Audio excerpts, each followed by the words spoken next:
strong.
Raiding party! You must gather your party before venturing forth.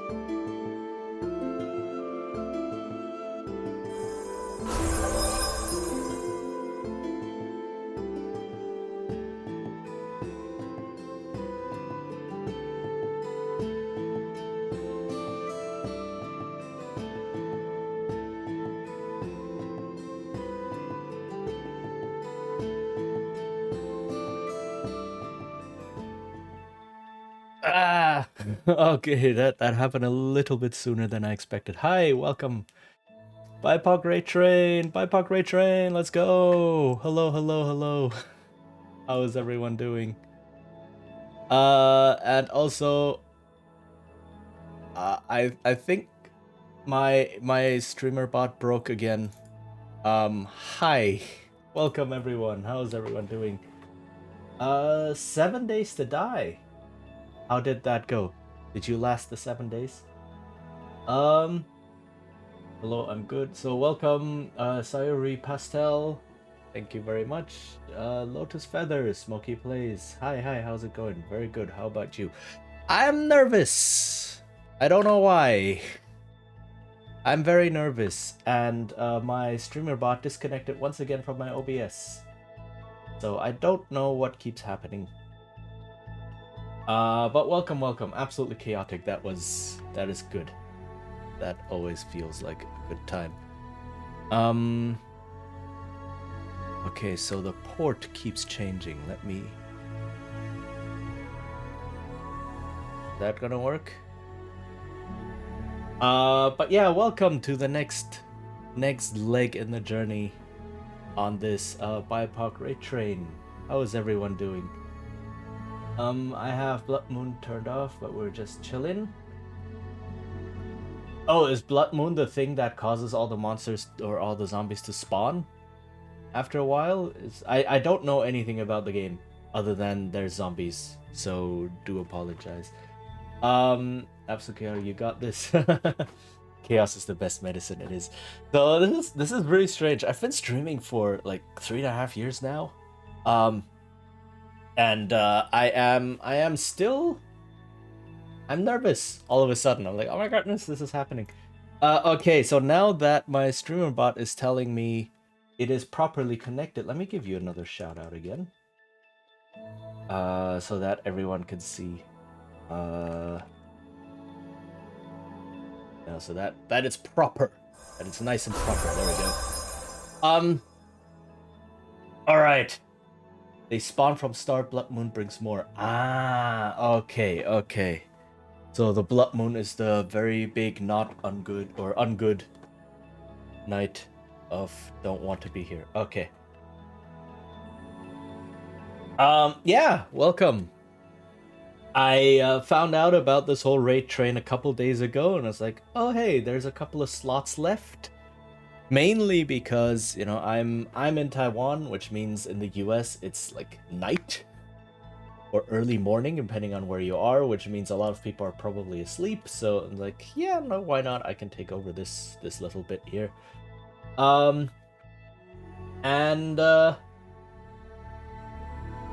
I have no idea what to do. I have no idea what I'm doing today. I have nothing planned. So, welcome Raiders. I completely forgot to do a personal introduction. This is me. Hello, my brain is just... Yes, welcome to my channel. Hi, my name is Chichin. I am a bard, VTuber. I am a non-binary, autistic, biracial. What else? I don't know. Anything that matters. Oh, I feel that though. I'm a super insomniac. Ooh. Yeah, that's rough. I've had bouts of insomnia every now and then. It's like, yeah, I want to sleep, brain. Please let me sleep now. My body is tired. B, hello. How are you doing? Nice to have you here as well. And congrats on first. Yeah, we have that going on here. So. Good, how are you? I am doing a special stream where I'm super nervous right now. I was in the middle of introducing myself. So, yeah. My name is pronounced Chichin. For those who want to like be able to say it. And thank you for the follow. Follows are anonymous. In case you don't want to like broadcast your name on the stream. But I do have a redeem if you do want to like broadcast your name anyway, right? We have that. Or you can just say hi. Such, it's all good. But every follow is appreciated. Yeah, what do I usually do? I usually do role-playing game stuff, TTRPG stuff. I do a lot of TTRPG design. Like I design my own games live on stream. I do things like talking about how to best play them, how to run them, how to prepare them, how to think about tabletop role-playing games and such. And I play a lot of old role-playing games, like 20, 25-year-old Baldur's Gate 2 for example. Not 3, 2, the one that came before. Things like that. But those things tend to be very intensive and very in depth. So I don't know what to do for a one-off, essentially. Like, this is...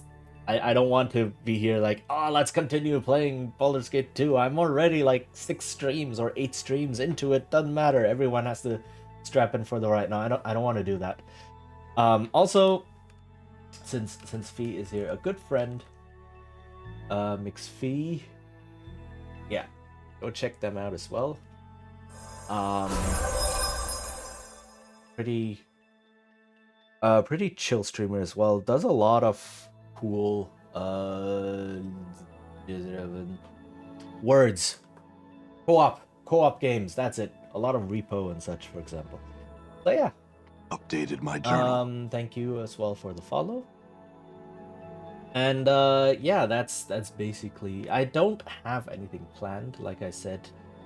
I'm open to just yapping here. Whoops, wasn't following already. That's okay.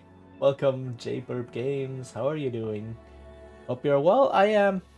I realized like 10 minutes before I was supposed to start stream, as like, I'm not hydrated.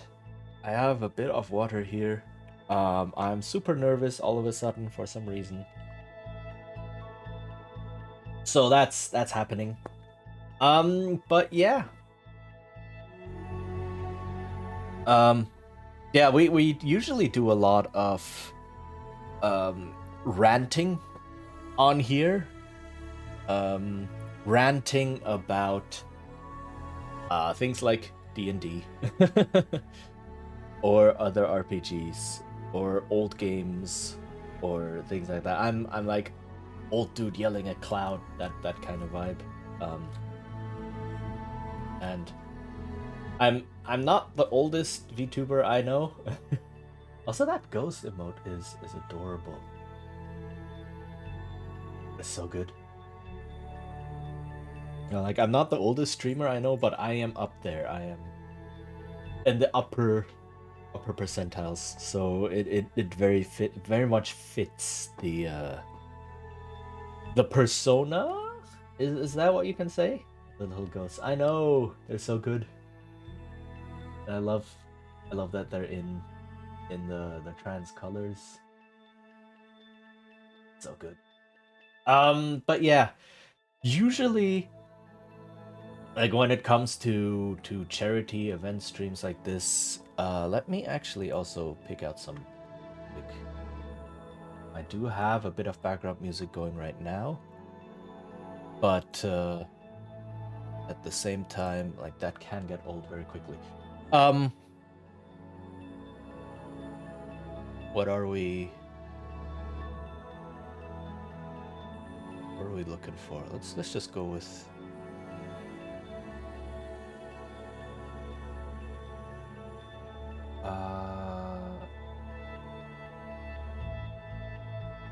turn off this. Turn on the music. All right, there we go. So yeah, usually when it comes to these one-off charity or raid train streams, Updated or so, my journal. Thank you for the follow. A lot. Yeah, I tend to either do just talking about whatever, whatever might be. You're welcome. Thank you. And like, whatever is the topic du jour, right? Or I do things like trucking, which is also something. Let's see if I can actually build this up. So, like, this is my go-to game. When it is also very chill, where I can just chat as well on the side. Plus we get to see some funny car accidents. So let's check. let me move some windows around. This is the worst part about VTubing, that I have to have like a huge amount of programs up all the time. Like not just OBS, but also YouTube Studio, and not like streaming in general, I guess. I also have StreamerBot open, and I have... Oh, I don't...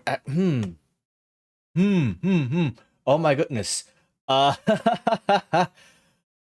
don't have commands for that. But you did remind me I do have a Ko-fi setup.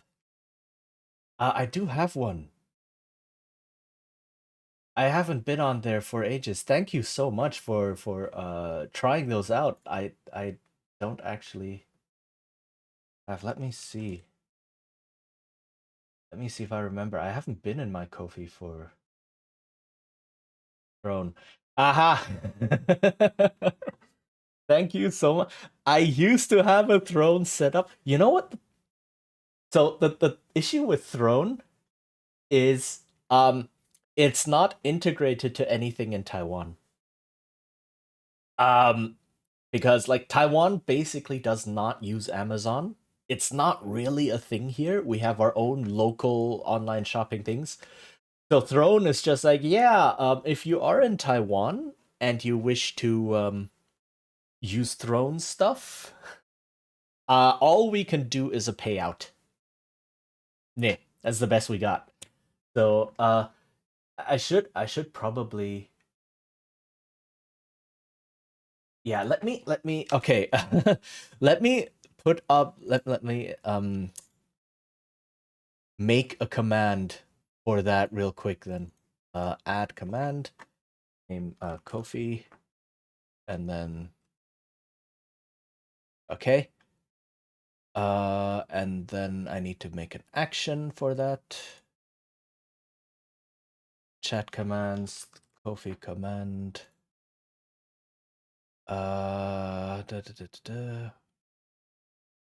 Commands, command triggered. Ko-fi, just very quickly setting up something in StreamerBot. For those who don't know,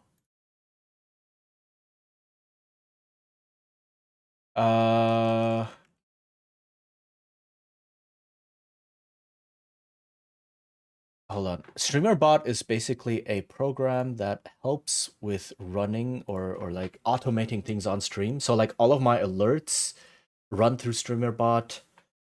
When someone raids and the automatic shout out, that is done with StreamerBot. Let me see if this works now. Aha, there we go. Okay, thank you for reminding me to create one of these. So yeah, I've never really had the necessity to do this. Updated my journal. But yeah, thanks for trying it out. Anyway, Updated my but journal. I have one now, and thank you for the follows. Dang, hi, welcome. Yeah, for those who haven't heard, follows are anonymous. But if you wish to continue lurking or whatever, you're free to do so. We appreciate lurkers. Otherwise, yeah, you're free to chat. You're free to, do just hang out, basically.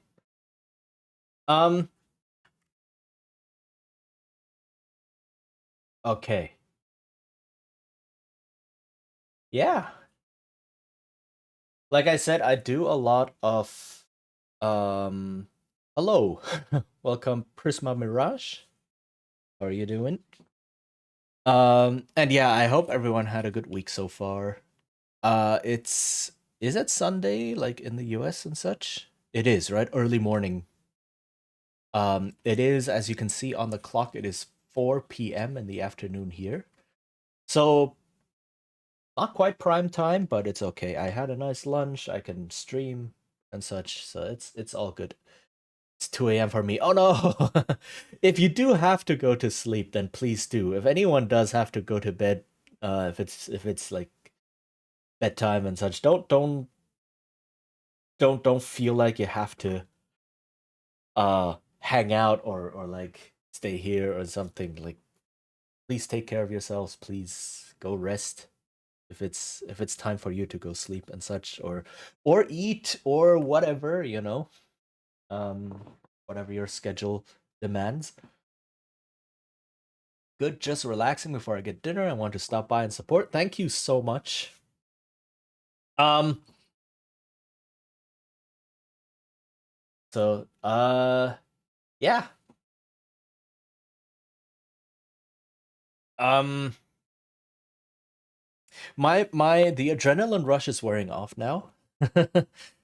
So my brain is kind of going, what was I thinking about? Um One of the reasons I suspected I may have ADHD, but I'm not so sure anymore. Like I do have autism, but like the ADHD is like maybe not. Not sure. And a lot of symptoms are, I say symptoms, that sounds bad, but a lot of like manifestations are very similar. So yeah. But yeah, like I said, I tend to rant a lot about things like RPGs. I've been playing and designing them for most of my life. ADHD is a fun thing to have. I know a couple, like a lot of my friends have ADHD as well, and the way they talk about their daily life and such. I mean, a lot of things I realize from my own life. It's like, oh yeah, I'm like that. Um, but then it's like, is that just the huge overlap between ADHD and autism, or is that like actual ADHD? Because there's a huge overlap between how these brains work, such, right? So, yeah, I definitely feel that, at least to a certain degree. Um,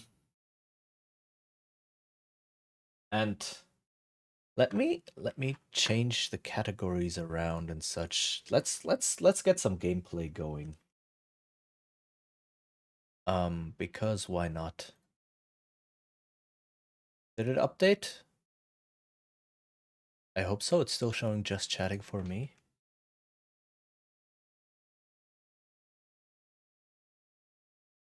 Okay, now I think it updated.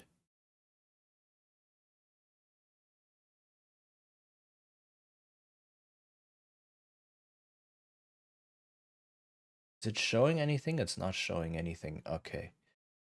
That means I need to capture... Aha! There we go. Now it's showing something. Cool. All right. So yeah, welcome to this thing. This is just a nice chill game, which means I'm just doing this to keep my brain from overloading, I guess. And we're free to just chat around as well. I probably will just rant about things. It's what I do. I rant about a lot of things. Um, and sometimes I have to remind myself that Twitch doesn't like some of the things I rant about. So I stick to somewhat safer topics every now and then. Like, I don't know, corporations being corporations, for example. That's, I hope that's okay with Twitch, for example. Oh yeah, I forgot I had this truck. So yeah, this is a Euro Truck Simulator 2. And this is my truck. This is my truck. I'm very happy about this truck. I feel that ranting is just a fun way to keep the pressure low. Yes. It's kind of like venting. It's basically the same as venting in that regard, right? It's like I have things boiling inside and I need to let them out somehow. And nice truck, thank you. I'm so happy that I was able to mix together this paint job on here. Yay. Um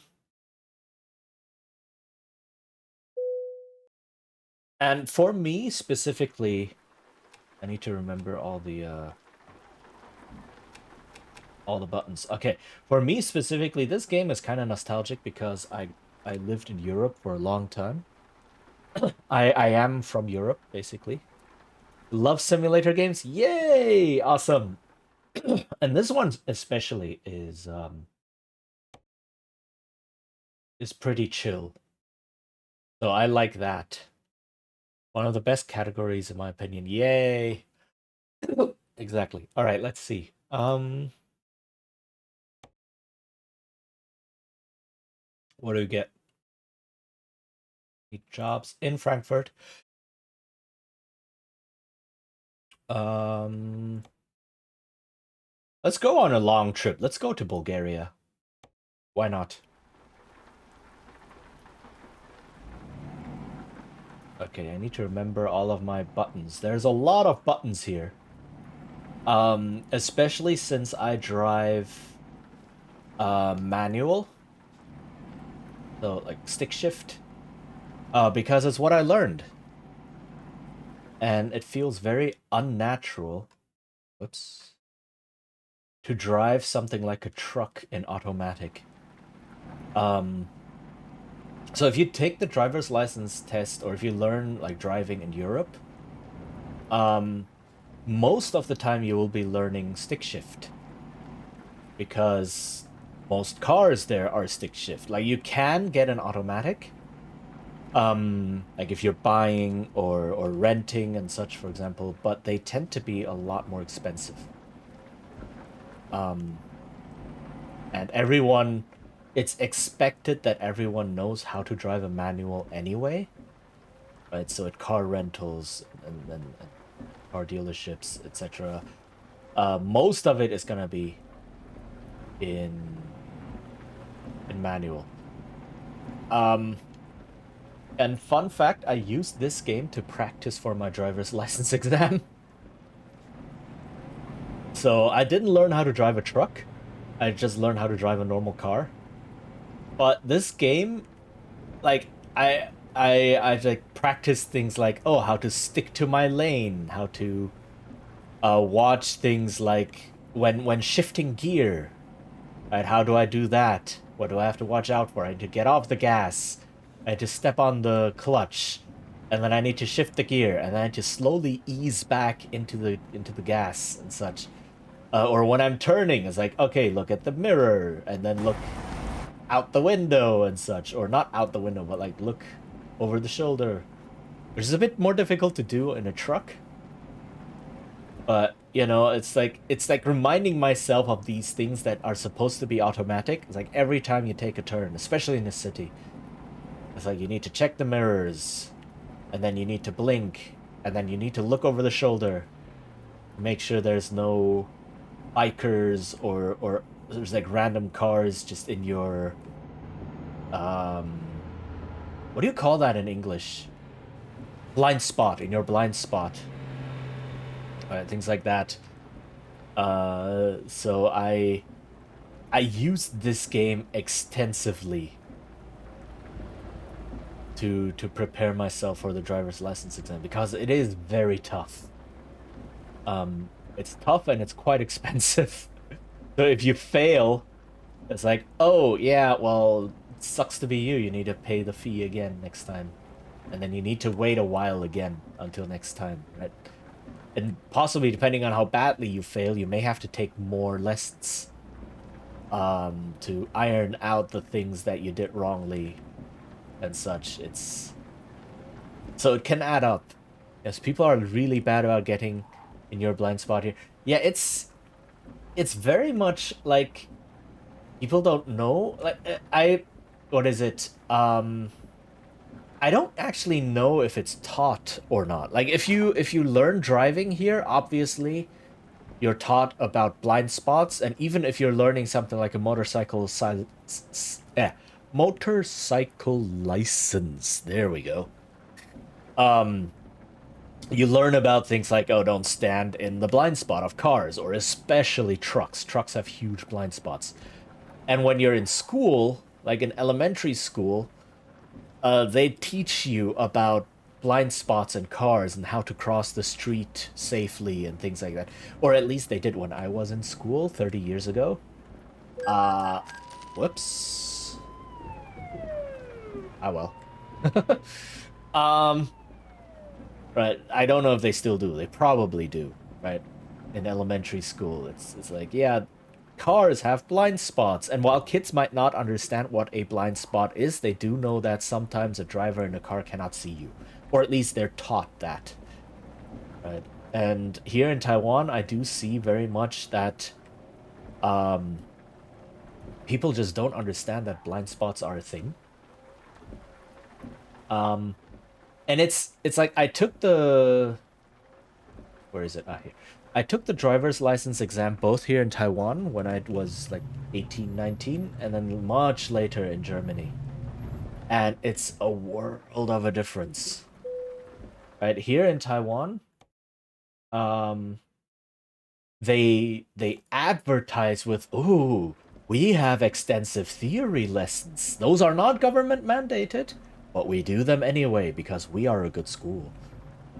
Or things like, "Oh, when we do driving practice, we actually take you out on the street." Wow, that's amazing, right? We're a good school. Come to us. And in Germany, it's like my very first lesson was, yeah, here we're in a quiet neighborhood. All right, let's try it. So I was just straight out on the street, day one. Just like, okay. Um, so it very much is people here and the way the test functions. So here in Taiwan, this is like to any European listening, this is gonna be a horror story. But here in Taiwan, um, essentially 90% of the practice, 95% of the practice is just you're in this car park, right? And it's not even a normal parking lot or anything. It's a specifically constructed car park. It's like a bit like an obstacle course where they have, all right, you drive along this track, and then here at this stop, you do parallel parking. And then they teach you, okay, how do you do parallel parking? Well, you drive forward until you are lined up with this tree here. And then you look through the back window and you go straight backwards until this marker that we stuck on the window frame lines up with the lamppost outside. And then at that point, you turn. And then you turn until you see this lamppost appear in your mirror. And then after that, you go straight again. Da, da. So it's like, okay, I learned parallel parking, but I only learn it how to do in that particular spot of that particular car park of that particular school. That's it. Same with like what do they call it? Perpendicular parking, like reverse parking, or like the S curve. You have to go an S curve forward and back, and then you have to go straight for like 50 meters. It's like, and that's it. If you do that, you succeed and you get your driver's license. Right. And then it's so wild. And the way they check whether or not you failed is basically they have these pressure sensor lines all around. So if you're parallel parking, for example, and you go too close to the edge and drive onto this pressure sensor, an alarm bell goes off and it's like, okay, you failed out. That's how they measure things. So afterwards, I was like, yeah, I don't know how to drive. I honestly don't know how to drive. I only know how to, like, kind of control my car a little bit. And that's it. And then in Germany, it was completely different. In Germany, you have 45 minutes where you have to drive around the city, drive around the highway. Like, you have to go a bit on the highway. Ah! Okay. Oh, come on. Ah! I was hoping to use the momentum to get up the slope. Okay. Come on. Right, so you're outside, and then basically you are in traffic. You're driving around normally. I mean, obviously your car is marked as like, oh, driving school and such. Well, the music is a little bit loud right now. Okay. But still, you are in traffic. I made it! Yay! That was... Yeah, it's...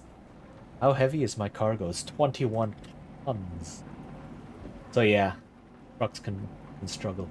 Come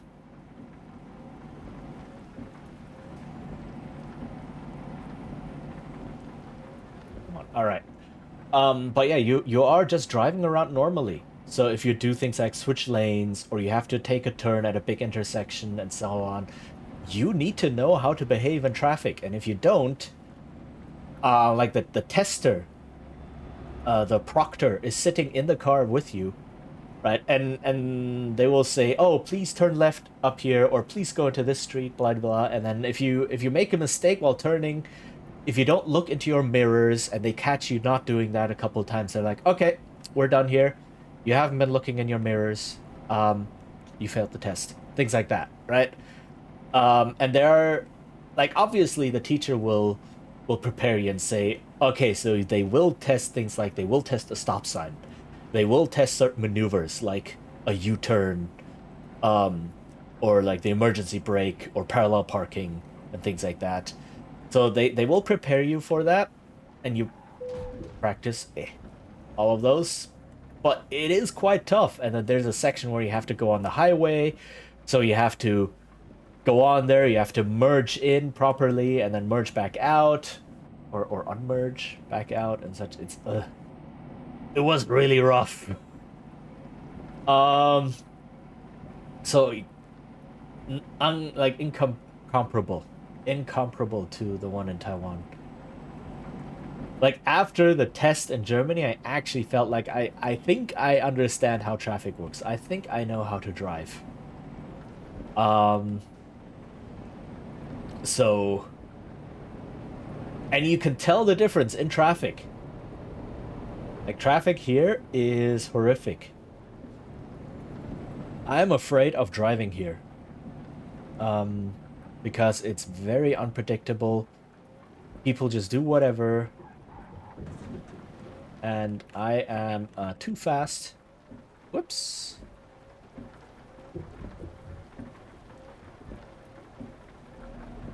Also, the reason I came in here is because I want to explore this bit. If you look on the Navi, there's like bits and pieces that I have explored or have not explored. Can I like... Okay, never mind. Traffic is always terrible. Yeah, but at least in a place like Germany, there are not as many erratic drivers. Drivers who are just like, they don't blink and then they suddenly merge into your lane, or they turn, they do a left turn from the right lane, or things like that. Or you have the motor scooters. The motor scooters are the worst. You're driving in the right lane, blinking to the right, approaching an intersection, and then the motor scooters just rush past, going straight on your right side.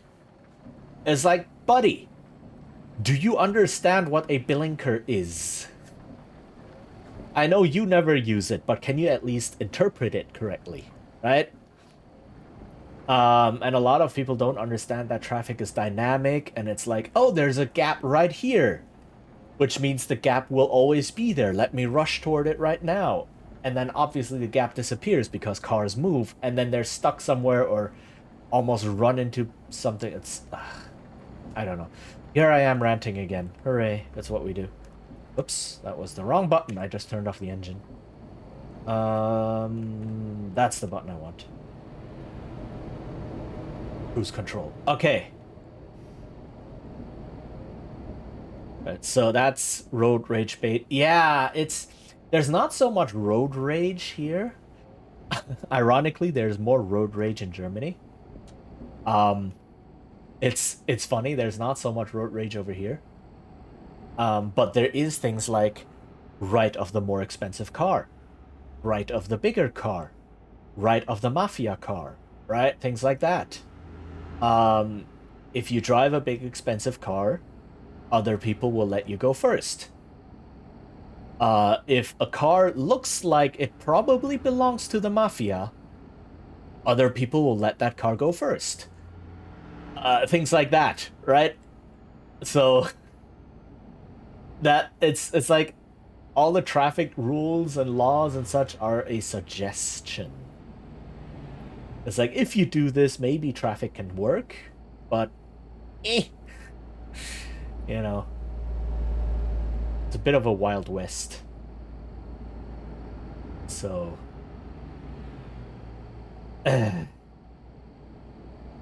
yeah, so I don't know. I just don't drive here. But it's okay. We have good public transport. So there is no real need to drive. Unless you really live far out, like in the mountains and such, outside of the city. Then obviously, yeah, you probably want a car to get into the city. But if you live in the city itself, you can basically get anywhere with like metro and bus and then a bit of walking. Or there's even like the city bikes, city bike rentals, all over. So if you just want to go a little bit, you don't want to walk, but you don't want to wait on the bus or whatever, you can take the bike, right? There's a lot of these bike rental stations spread out all over the city. And things like that. So that's the good thing. There's no need to drive. Like if there was a need to drive, and traffic is messy, holy heck, I wouldn't know what to do, quite honestly.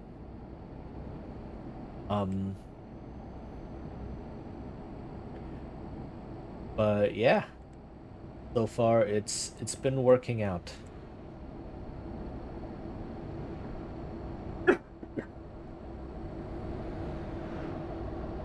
How did we get here? Manual. So we went from manual gear shift all the way to ranting about traffic. As happens. So yeah, this is basically what my streams are like. I just rant and hop from one topic to the next. It's a thing. And more often than not, the rant will lead to like one of a handful of common topics that I rant about every single week. So it's so frequent now that you could probably make a bingo card and see what kind of topics and such appear on my streams. That's how regular I am ranting about them. And if that sounds like your thing, then yay. But I can also totally understand if it's like very much like why am I listening to this old man yelling at a cloud kind of deal.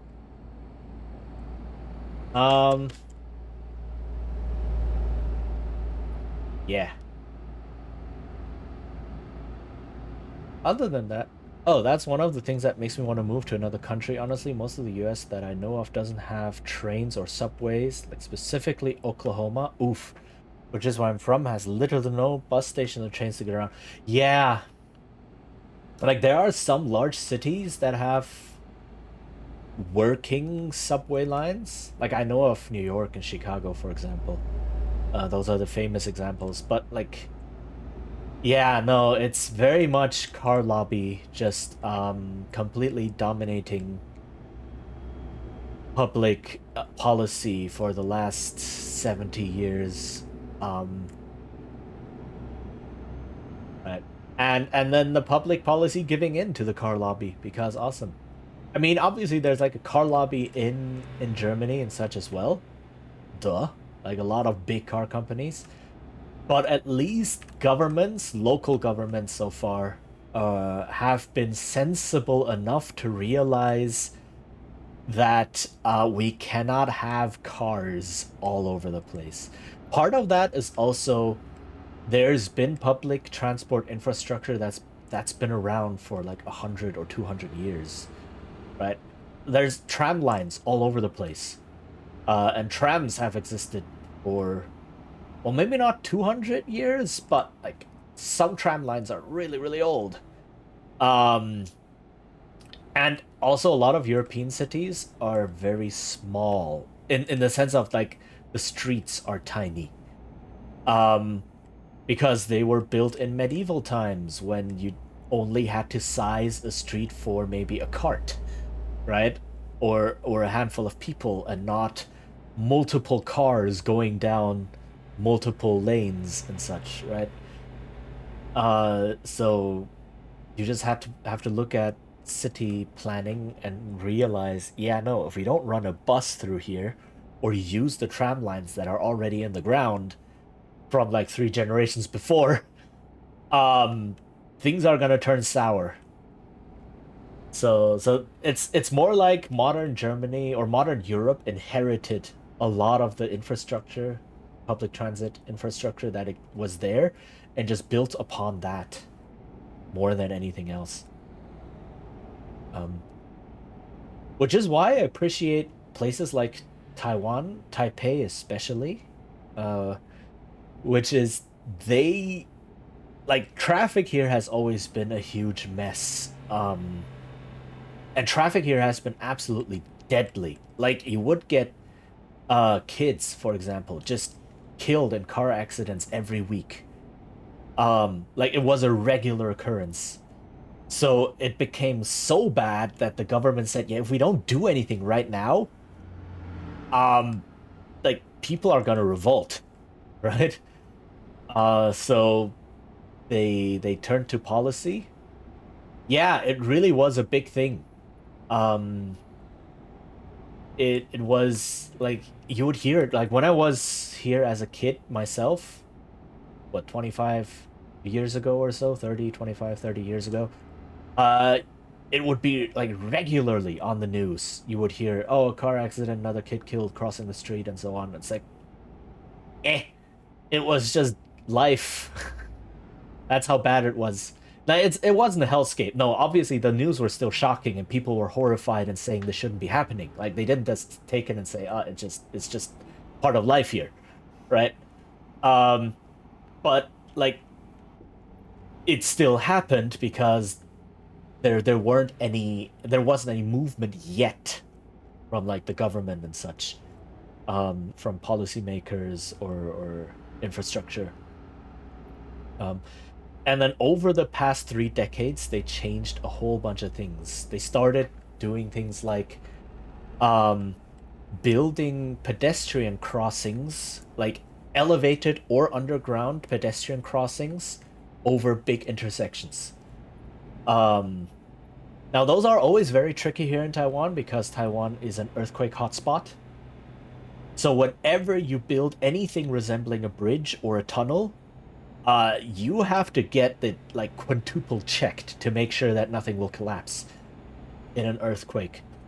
But they built those things anyway, right? They built a whole bunch of them. So now when you cross a big crossing, like a 6, 7 lane crossing, um, you don't have to wait for the light or wait for cars to pay attention to the light.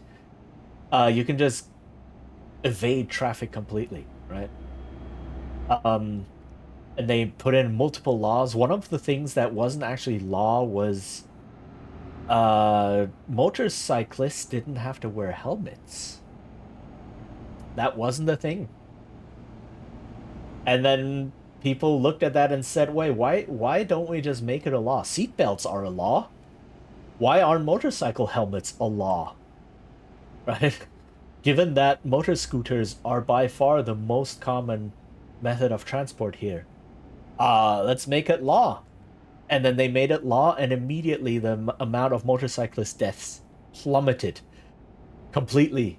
So, yeah.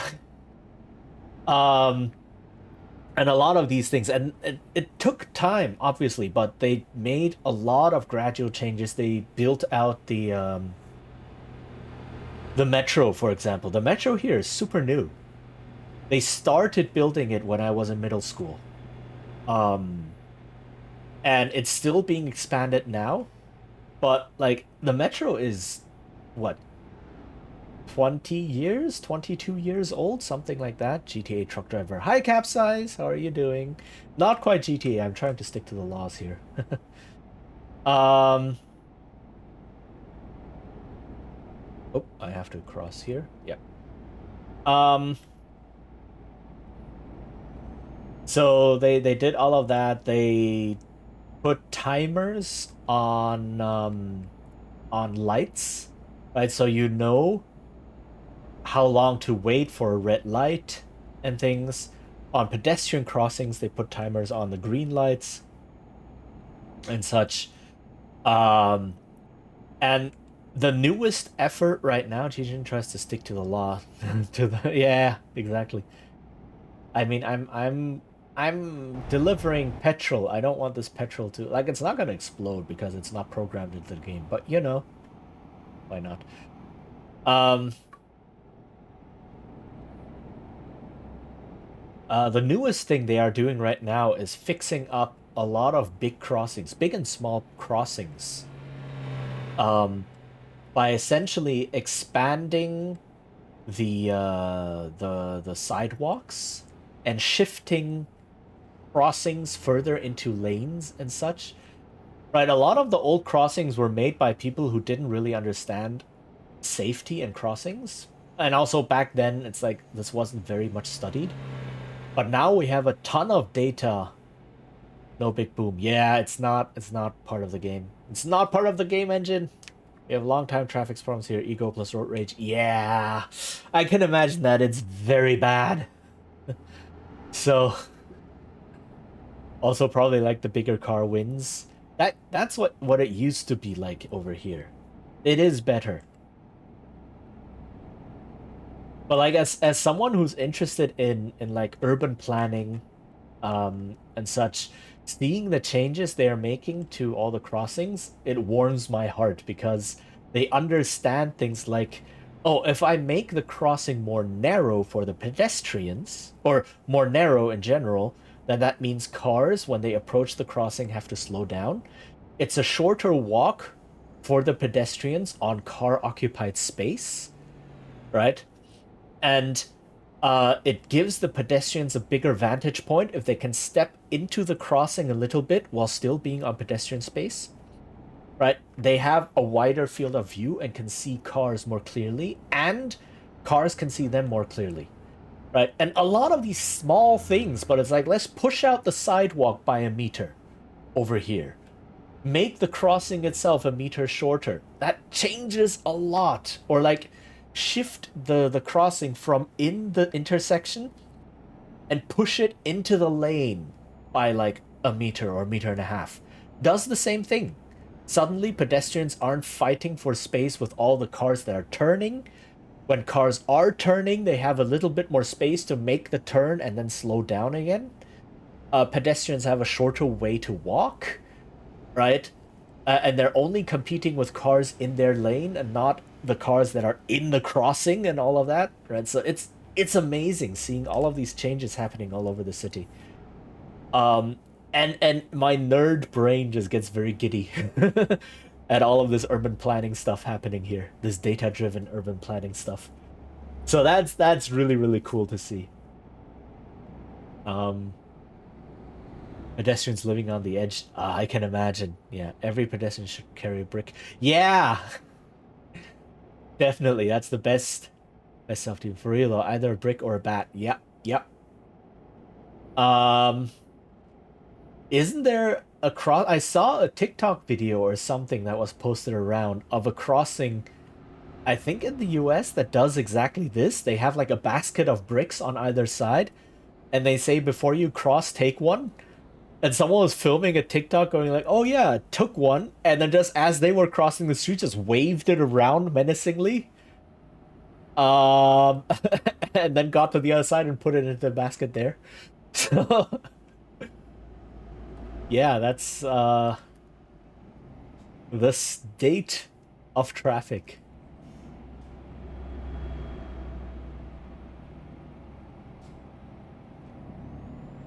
Can I please get some speed? Forgo which country that has a brick on every crosswalk pedestrian. Yeah, I heard about something like that. And I saw videos. I definitely saw videos of like signs and the brick baskets and such. Not US, I think. They already have enough to deter anyone. you cross the street while waving around an AR-15 or something, and then the driver holds their revolver out the window, and then they point it at each other while the pedestrian crosses the street. Because yeehaw. Yeah, exactly. It's like the next step to everyone being safe is not just open carry, but open pointing. Everybody has to constantly point their gun at someone else. And that way, everyone is safe. Yeah.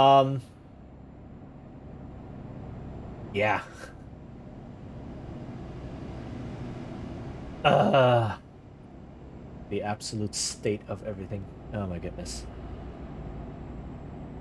But yeah, the whole pedestrians have to look out for themselves. I was definitely trained on that when I was younger and lived here in Taiwan. Was basically like there were a couple of rules for crossing the street, and one of the rules was like, if you start crossing the street, don't change your mind. Just keep going. Otherwise you'll confuse all the drivers. Just keep going straight and just cross. You know? So yeah, that was definitely a thing. Or things like if as a kid you want to cross the street, you need to hold up your arm so that you are taller so that cars can see you. I mean, that in general is good advice, but I was taught that over here specifically. Right, so it's Where are we? We're in Austria. Oh, we were crossing the Alps. That's why we had all this uphill.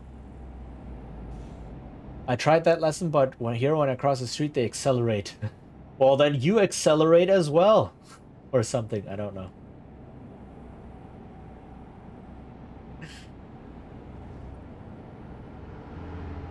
Yeah, it's... I've been to... I don't think I've been to places like Vietnam, where the traffic is probably very similar.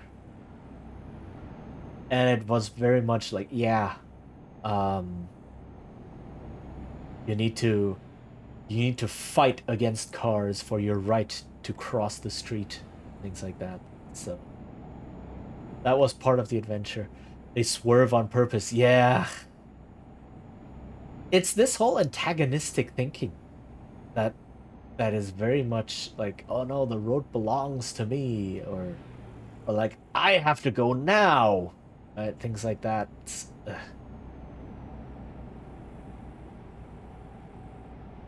I don't know how to fix things like that. That is like, as a game designer, I understand that there's some things that you cannot fix with rules or laws, and that's asshole behavior. Like if you have jerks playing your game and messing it up for everyone else, no rules are ever gonna be able to fix that. So, do I get off here? No. Oh, it's a toll station. Are you kidding me? Also, ads are gonna hit any moment now. Yeah, I run 3 minutes of ads per hour. Because Twitch says I need to. And so I don't get pre-rolls, which are even worse. But I will hurt more motorcycles there, King of the Road. Yeah, definitely. I'm not gonna play during the ads. So that's like my promise, saying I will not do any gameplay and such during the ads. I will pause. And so that you don't miss anything. And yeah, and I can only apologize, but Twitch is pushing this on us, so Let me try and shift the window a bit. Okay. Imo, if breaking rules penalty is just fines, it doesn't apply to the wealthy? Yeah, definitely. Very much so. Unless the fine is proportional. Like in I forgot which country. Finland? Is it Endure. Finland or Norway? In It does enduring, that. They grow have strong. proportional fines. Proportional to your income. Where's my cargo? Oh, this is just my truck. No, this is my cargo is it doesn't show me with the cargo. That will be the downfall of Twitch. Maybe like the thing with ads is they keep getting worse and worse. And Twitch is definitely wants to keep moving, pushing boundaries on that. Unequal enforcement. Yes, that as well.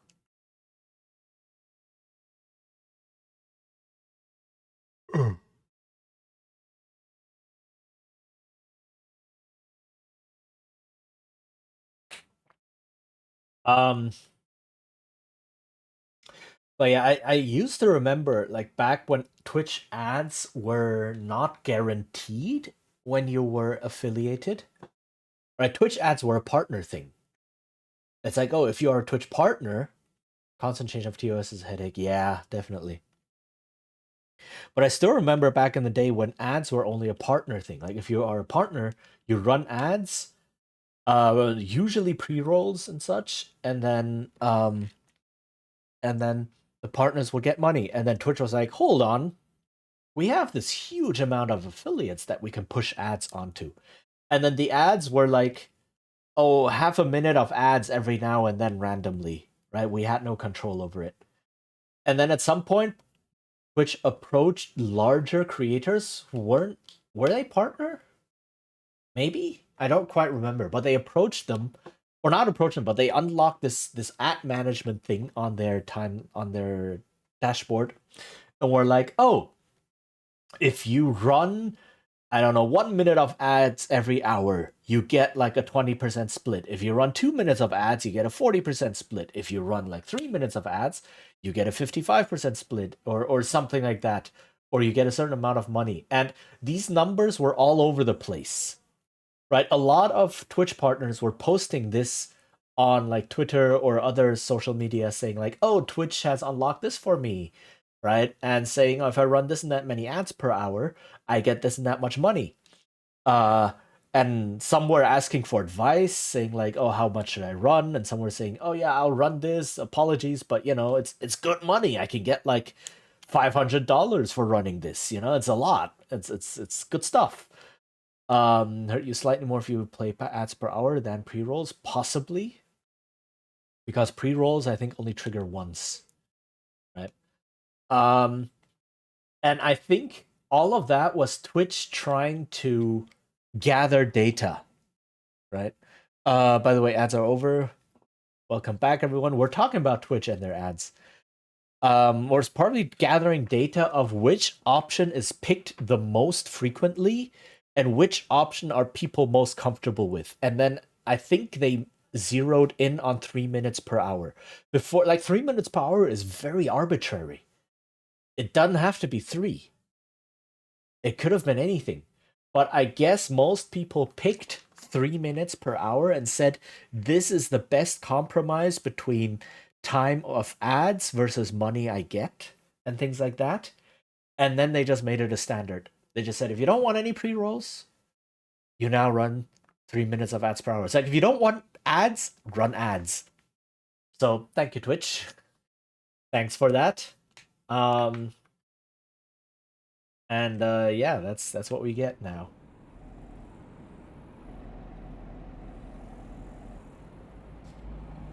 Come on, gear. All right. So that's what happens as a creator then. It's I mean, what can you do?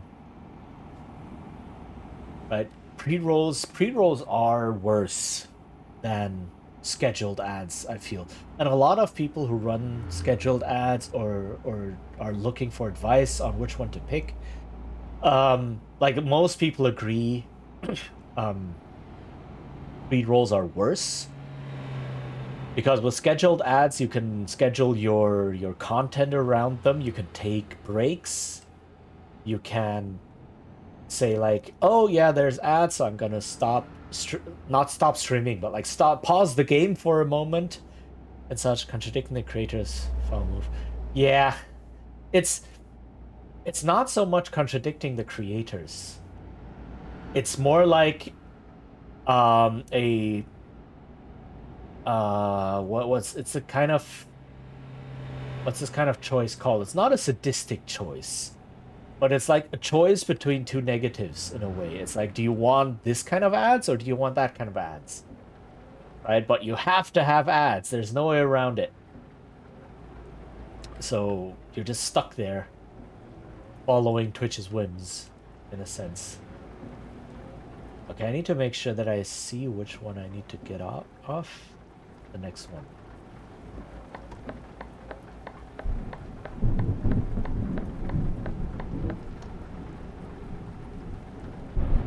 Okay. No compromise. Yeah, exactly. So do you want pre-rolls or do you want scheduled ads? And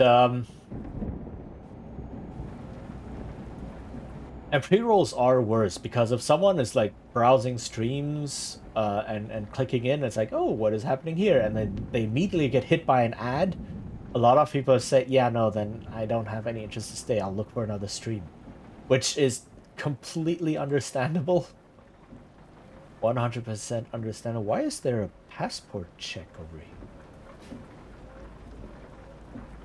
Wait, which country am I entering that has a passport check? Slovenia's in the EU. Is this even a check? No, it's just a toll. Okay, it's not actually a check.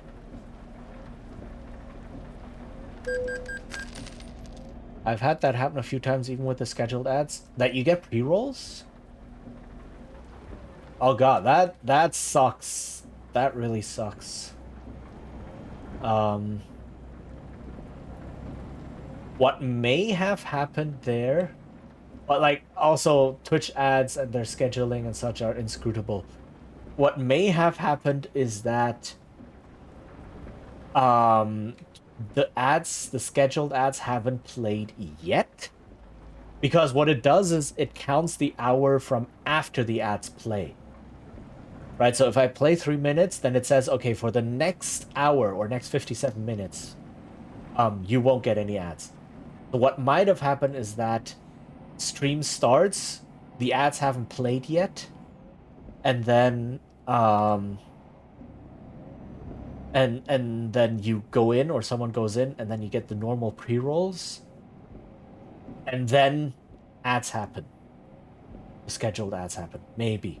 Or maybe it's Twitch, it's like I don't know. I honestly don't know. just weird stuff happening in general. And it's probably also based on where you are in a way, like the agreements Twitch might have with different countries might be different. Like sometimes over here I get ads at strange times because the schedule may have been built with like a US or North American audience in mind and things like that. Or heck, even the amount of ads that you get. Right? Like I schedule 3 minutes, but sometimes people say, oh yeah, I just got one ad for like 30 seconds and now that's done. We're finished. So that also happens, which is strange. Where am I? Am I in Poland?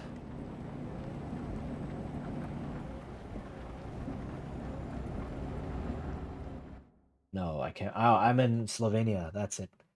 Yeah, Austria to Poland would have been a bit weird. I'm in Slovenia. There we go. And we'll go through Croatia. And then what's this over here? It's still Croatia? Yeah. And then Serbia. And then Bulgaria. Okay.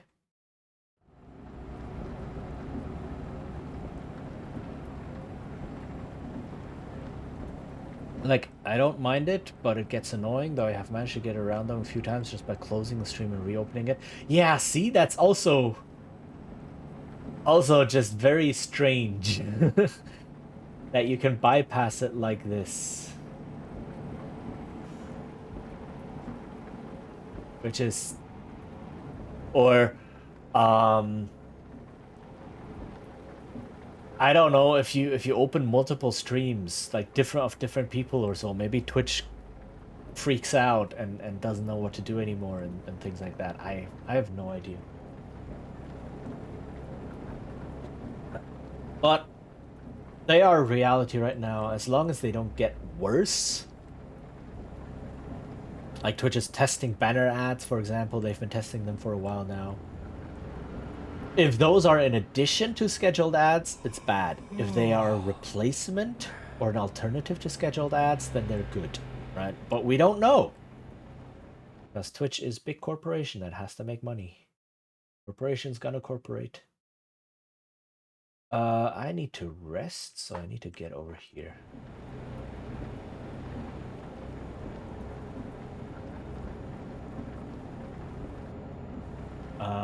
Yeah. It's,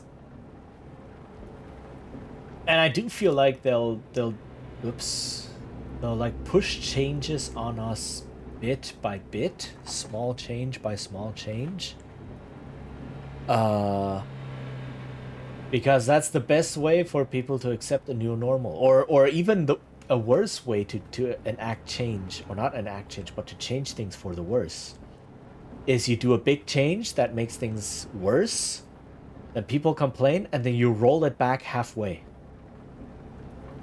And then people say, well, that's better than what they did, right? They rolled back the change, hooray, everyone happy. And then a small handful of voices say, no, it's still worse than what we had before, right? But people are like, it's not the worst thing that we could have gotten, so I'm fine with it. And then they do another big change that is bad, and then people complain, and then they roll it back halfway again. And then people once again say, could have been worse. We've seen how it could have been worse. Let's go with this one. You know, it's a compromise. It's never a compromise. Because this is a very one-sided thing. It's not like we are negotiating with corporations.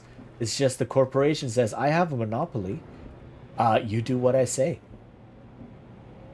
No, that's just how things work.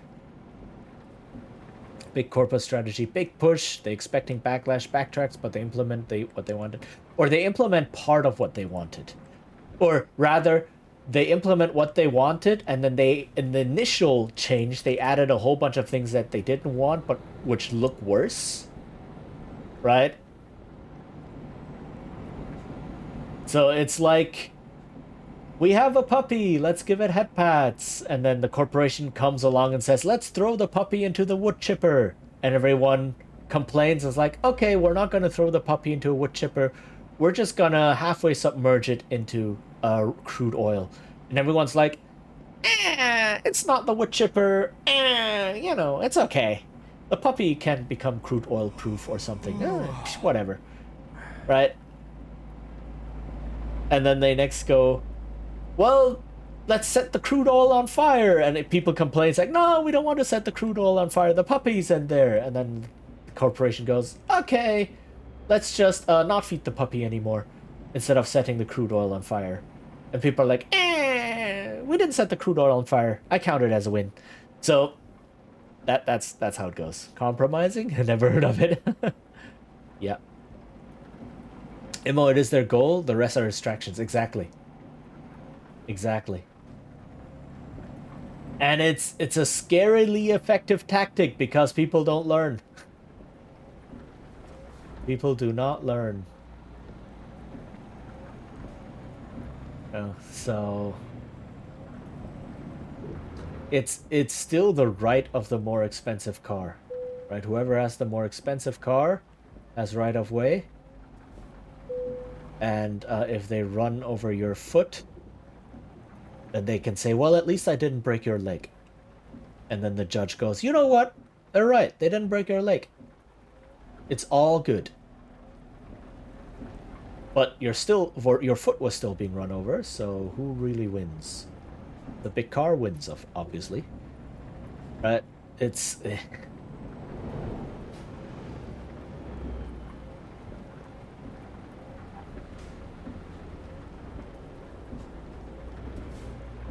Okay. So there is resting built into this game, which means if you drive a certain amount of time, the game tells you you have to rest. And if you don't rest, the first thing that happens is a bunch of yawning. Then you get fines because you're stepping over your driving period. And then, if you still don't go sleep, you get micro sleep, where the screen turns black for a couple of seconds, you lose control over everything, and then the screen comes back on. And if during that time you were, say, speeding down the highway, that is freaky. Okay, can I rest here somewhere? Aha, no. Rest is important for driving. Yes, it is. Definitely is. Where do I park? What is that? Oh, that's the warning. I've never heard that sound before. I thought I was getting a message or something. But it's the warning that I'm close to something near the edge or so. Is it here? Where do I...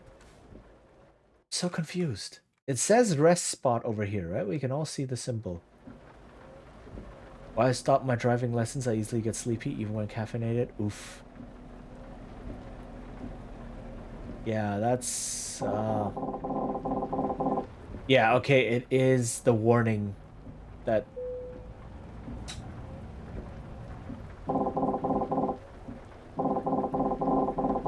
Okay.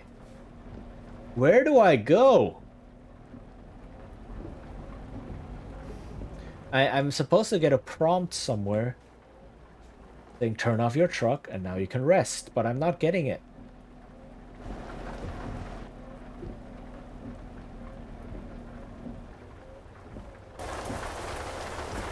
So I don't know where I'm supposed to go in order to rest. Is there anything else nearby? Here?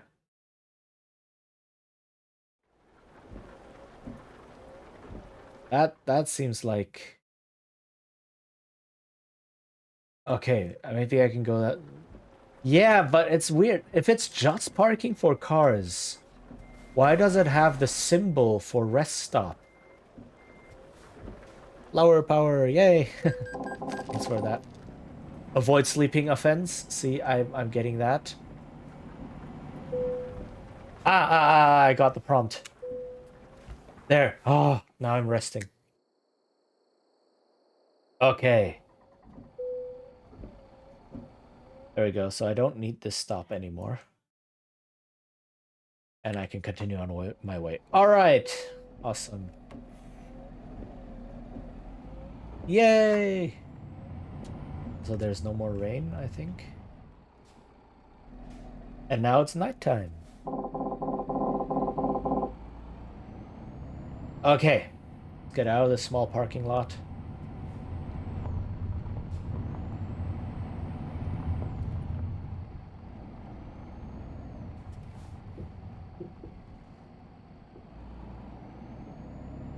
All right.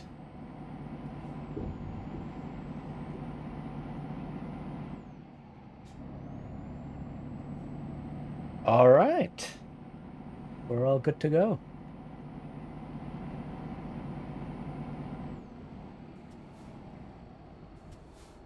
But yeah, in a certain way, this game is still very nostalgic. And I think I kind of figured out what about it is. I mean, obviously, like I grew up in Europe. I just talked about a lot about living there and such. or not grew up there. I lived there for a long time. Let's say that. Um, and it's like when you live in Europe, there's also a lot of just traveling around in cities and such sometimes. And whoops, I'm in the wrong lane. Caffeine is my worst enemy. I Caffeine and my brain also don't really mix.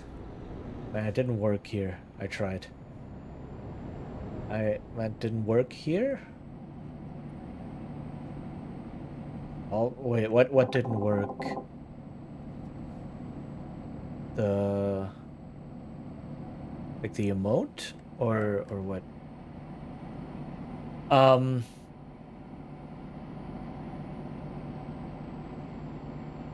I'm not quite seeing. I was attempting to use an emoji. Oh, okay.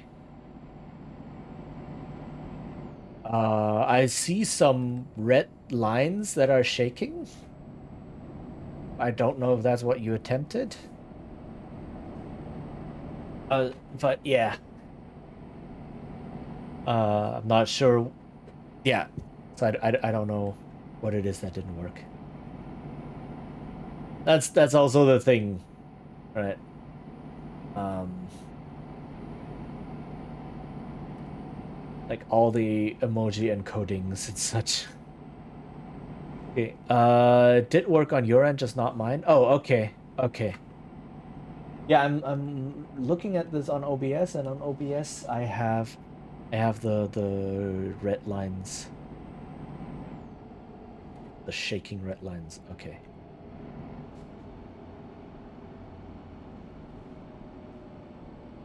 Yeah, caffeine in my brain. I don't think caffeine keeps me awake. Um, but again, that is a very common autism brain thing. But yeah, what was I talking about? So yeah, driving around here is very. It does feel like being back in Europe, which is pretty cool. And especially contrasting, like driving around in Europe like this and seeing the landscapes, and being here in Taiwan, it's very much like, how would I classify it, or how would I summarize what it is that draws me in, or it feels like I'm looking at. And I'm realizing that a large parts of Europe is like cultivated wilderness, or like cultivated landscapes. Isaac, hello. Welcome. Hold on. Me. How are you doing? Isaac, another good friend of the channel. Go check him out. It's true, Europe is very pruned. Yes. Right, so, oh yeah, you live there now, so you can probably confirm or deny. Like, even because large parts of Europe, there's basically nothing left to its own devices, in a way, right?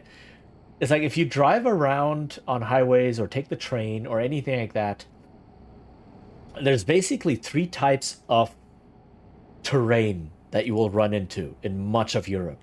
And that is fields, as in agricultural fields, forests, as in agriculturally maintained forests, and anything that's like built, towns or cities and such. And that's it. Nothing else. There's no wild forests. There's no just. Oh no, there are some, but it's very much like contained to its own spaces, right? It's like, oh, this part will let nature grow here, but it's not even fully original because it was cultivated and developed, and then later on people decided, you know what, let's get rid of all of the development that was here and let nature reclaim it. But nature reclaiming something and nature always having been there are two very different things, and you can tell the difference, right? So it's and much of Europe basically feels like that. It's like, yeah, you get pretty forests and you get fields and all of that, and rivers and such, but all of it is cultivated, right? All of it is touched by humans. And so it's very orderly, right? It's very much, it feels like you're walking through a well-regimented landscape, or driving through a well-regimented landscape. And whereas here in Taiwan, there's still a lot of wild stuff. Where you're like going to the mountain and it's like, yeah, no, we haven't ever developed this. This is the state it was in from 10,000 years ago. You know? Sure, we have like the Aborigines who live here, but they haven't cultivated it. They just do some hunting and cut down a tree here and there. They don't like manage the forest or like, you know, like turn it into a logging place or whatever. It's very different. The further east you go, the more wild terrain you can find. But in Germany, pretty much everything has been explored. Yeah, and this comes from medieval times. Or are we at a passport checkpoint? I believe.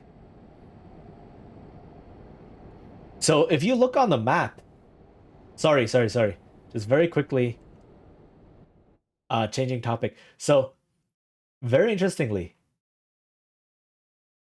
this, right? This is an old passport checkpoint. And I say you can kind of tell, right? There's a lot of space. There's a lot of like, there's still the stations for checking passports or for going off and searching baggage and such. And I say old passport checkpoint because these are all open right now. These are just road today.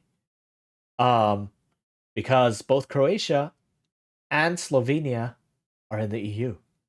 There's all open borders, which is pretty cool. Heyo, hope the stream is going excellent. Bernard! Oh my goodness, so many awesome people dropping in today. How are you doing? I hope you were able to get some rest after yesterday. Bernard VT. Bernard, another excellent friend. Lots of cool people to check out. So yeah. But you can tell this thing right here, or up front, these are all like old passport checks. But there is no more passport checking nowadays. So rather than spend money to tear down everything, thank you, you just have these, you just leave them up, and it's like, whatever. But what were we talking about? All right, yeah, in Europe, it has always been like this since the Middle Ages. In the Middle Ages, there was this saying of no land without a master, or no land without a lord. That was a thing, and basically every parcel of land was owned by somebody, and then they managed it because that was their money, that was their income, right?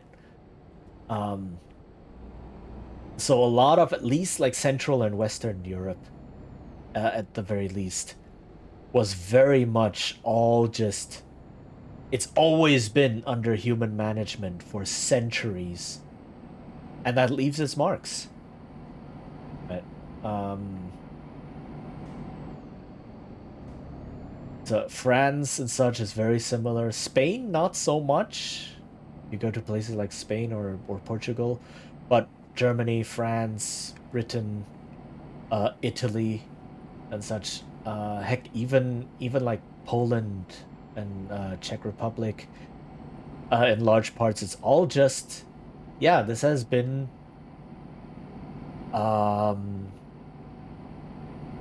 What's the word I'm looking for? Used. What is the word for using agriculturally? Is it cultivate, or is it some other word that my brain is tickling for right now? This land has all been developed? No. I forgot. My brain is kind of telling me there is a word that means to use agriculturally. But I forgot. I don't know right now. But that's it. That's it. That's the word I'm looking for, and that's the word I want to use. So, yeah.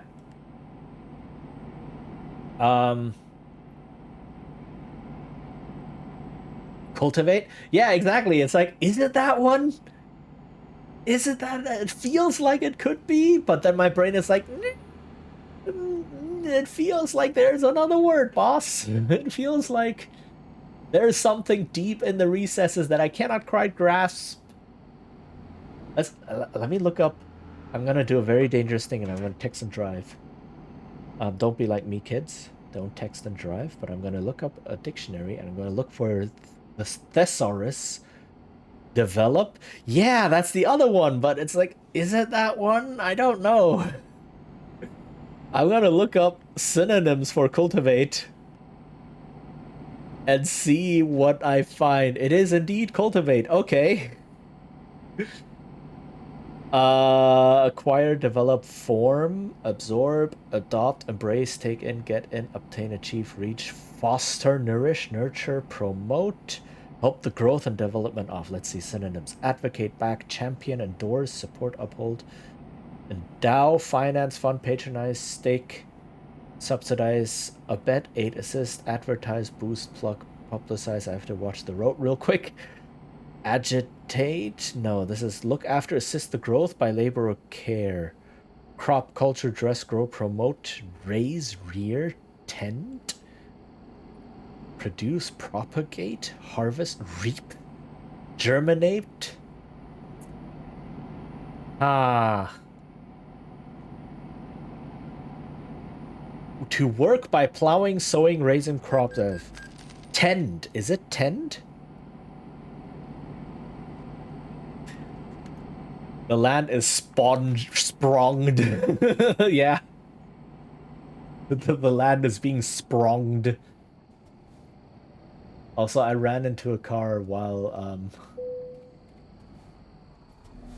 texting and driving. So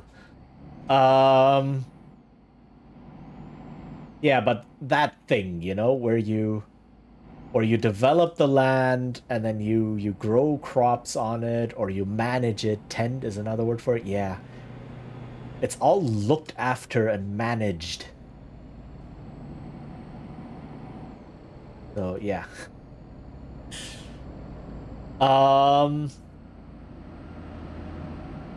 Okay, yeah, so... Or maybe it was a word in a different language. That also sometimes happens with my brain. The pitfalls of speaking multiple languages is like, you think of a word and then, or you think of a concept and then your brain goes, there is a word for that, there is a word for that, and then turns out it's a word in another language. So yeah, that sometimes happens. So it may have been, I don't know, maybe a German word or so. I don't know. But all right, let's stick with cultivate. Bewirtschaften. Thank you. Yes. Yes, yes, that is the word I was looking for, and it is indeed German. Ah, bewirtschaften. To economize. Economize, I would translate it to economize the land. That's it. Thank you. Yeah, that was indeed the word. I was like, oh, there is a word that exactly grasps the concept I have in my head right now. And yeah, that word roughly translates to economize the land. super long words for just about anything. It really does. Would have never found that one. I know. Um, I don't. I mean, it's a lucky stroke that Isaac is here and that Isaac lives in Germany and is learning it and such. So it's like, yeah, okay. But it's yeah. Okay, let's fill our tank. Yeah. Okay. Now my brain is appeased. Okay, yeah, so that's basically what it's like here. And compare that to Praise to the Almighty Isaac, indeed. And compare that to something like here in Taiwan, where you have a lot of like land that is just wild. I mean, a lot of it is still cultivated and such, right? You use what you can to build, to grow crops, etc. But a lot of it is also just left to its own devices because you just can't. You can't.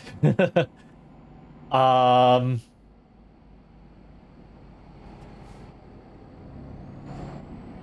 okay. So especially up in the mountains, right? The mountains are very wild and we still have rainforest here and such. Like you just step into there and it's yeah, you get wild animals and you get the rainforest and you get like yeah, don't go into there if you don't know what you're doing because some plants and animals might not let you leave if you're not careful and things like that. So it's all good. Okay. I need to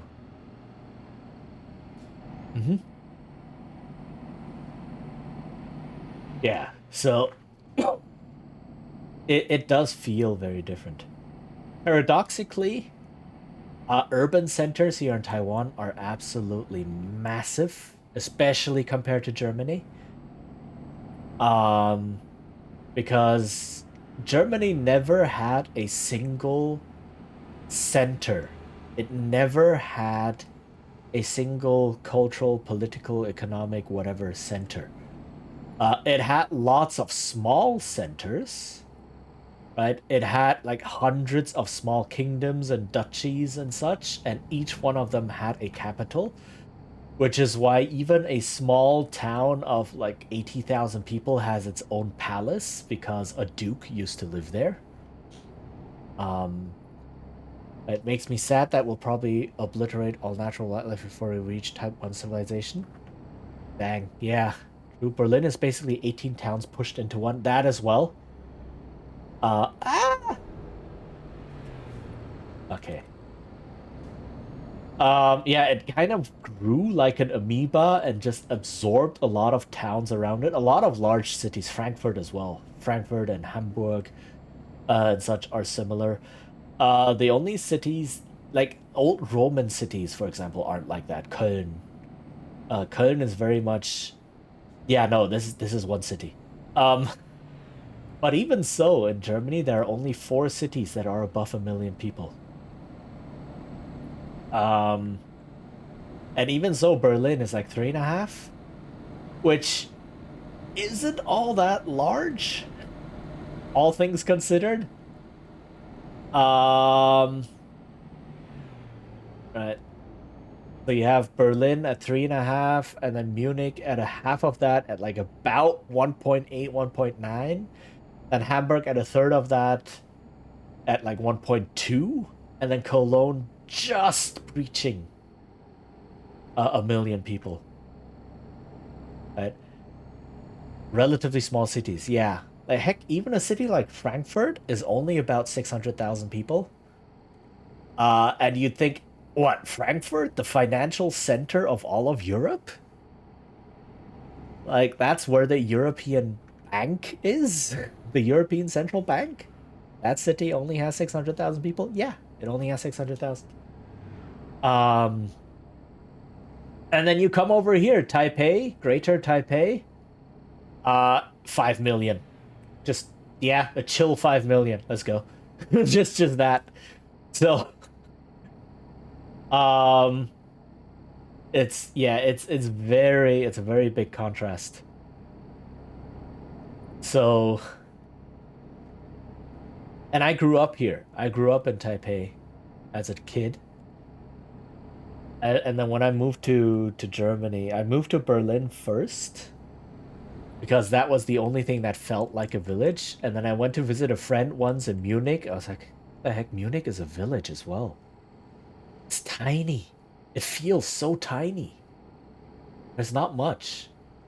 And then I moved to a far smaller town for my master's degree, like 100 something thousand people. And after a couple years, I felt like, yeah, I know every little street and alley in here. I know every person living here basically. This place is boring. There's nothing to do. Like, to actually get some entertainment, we have to go to a bigger city like Frankfurt or whatever, right? So, very paradoxically, that is also like true. Like, so you have very wild places here, big nature, and then you have massive cities, and the cities are just growing. They're constantly growing. Taipei right now is in the process of absorbing. It has already practically absorbed another city, and it's in the process of absorbing another large city to make a metroplex. And other large cities are also just absorbing. They're not absorbing towns. They're absorbing cities. Like, think about that, right? If you have a city of like 1 million or 2 million people, and then an even bigger city comes in and starts incorporating you, yeah, you have a metroplex at your hands. Small towns are my favorite. Not a whole lot goes on. It's relatively quiet. I mean, yeah, there's nothing wrong with small towns, right? If you grew up in them or if you like the quiet, awesome. I don't. I grew up getting used to a large city and having things happening and having like I just step out the door and there's something going on basically, right? Not that extreme, no, but it's like there's always things happening. There's always life happening. It feels like. Borg City, exactly. Back in the States, I went to school in a small town. Yeah, I knew every street. I knew half the population. There were about a dozen bars, and they all sucked, so we just got drunk a lot. Yeah.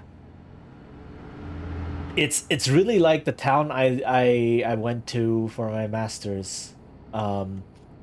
They had like 4 or 5 bars, basically. And after a year, you knew every single one of them inside out. And it's like, yeah, but do we really want to go to this one again? And then you have a single shisha bar that is open until like 2 in the morning or something. Everyone else just closes. So it's like, we're out at midnight. Where do we go? Well, there's that one shisha bar. Yeah, but we've been there a dozen times. And that's it. You know, I don't know, hang out in the park? Yeah. Go to one of the 5 pubs that we've been to. Hold on. Too many buttons. So yeah, for me it became boring. So I'd much rather be here in Taipei. Or go out to the woods to get high. That is Oh my god, why? I did not see that. It's so thin. Oh god. Why is there this random game? Oh, it only lowers for me, huh? It only lowers for me. Thank you.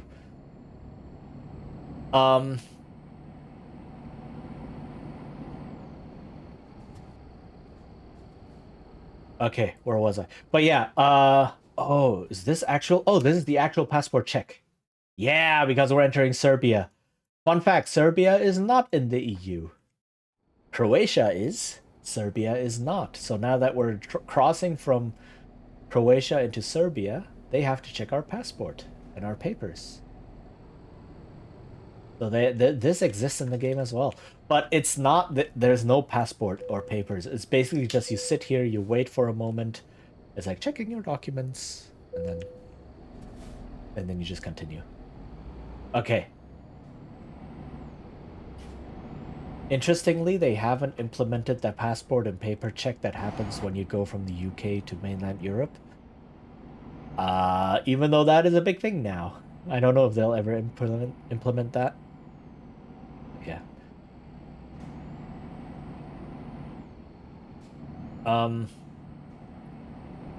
But yeah, so let me look up real quick what the other city is, like the population size of that city.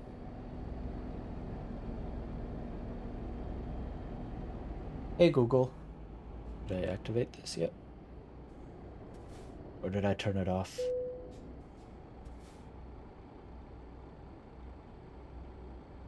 I turned it off because I kept activating it on accident. What is the population of Taoyuan in Taiwan? Does it know that name?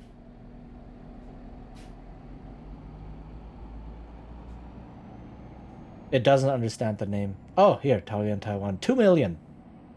So yeah, there is a town neighboring Taipei. So like I said, Taipei and like New Taipei City, which is like two big, it's just the administrative area. But that's 5 million people, give or take, right? I think I'm in the wrong place. Maybe. And then there's a neighboring city here, Taoyuan, which has 2 million people. And Taipei is in the process of merging with that city. And you can see that it's merging with that city. There is a metro line that has been built between the two cities. Also, the airport lies in between the two, right? The international airport. So they built the metro line kind of to connect both cities to the airport, but then they just say, you know what, let's just make it one big thing. And if you go along, if you sit on the metro line, and it's an above ground, so it's not really metro. They call it the airport metro, but it's also like train just in general. And it's above ground.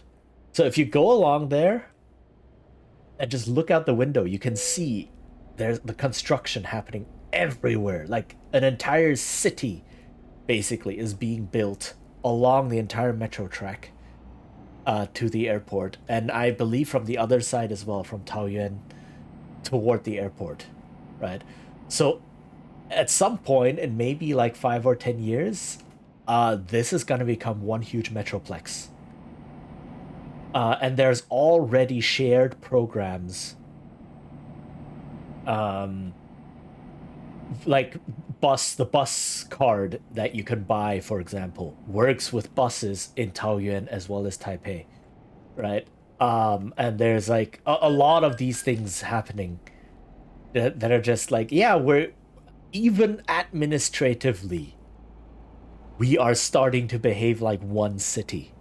So if you live anywhere in one of these places, and you go to anywhere within like this whole metroplex, it won't feel like you're suddenly in a different city because all the municipal stuff still works, right? Like the bus cards and such. So it's this big new city being, I think it's called NTTK. NTTK stands for New Taipei City, Taoyuan City, and then the K is Keelung City, which is off to the east. It's a port city, but that is not as big, so it's already kind of been merged with Taipei. So it's like, yeah, no, the whole northern tip of Taiwan is gonna be one big city in 5 to 10 years. Which again, for me as someone interested in urban planning and urban design and all that, it's like, I'm getting a bit giddy. Like, I understand that large cities, like mega cities and such, bring huge problems. especially once the population goes to something like 10 million, there are huge problems that you really need to actively address all the time. But, you know, you can totally say, yeah, no, I live in a 10 million person city. That covers the entire north part of my country. Blech. Like, it is. I don't know. It is a bit exciting. I need to keep an eye out on... Oh, hold on. I stream until 7, right? 4 to 5, 5 to 6, 6 to 6. Yeah. I need to keep an eye out on that because I need to raid out on time. To keep the raid train alive. Absolutely massive. Yeah, it is. So... Oh, I am speeding. I did not notice that. That's okay.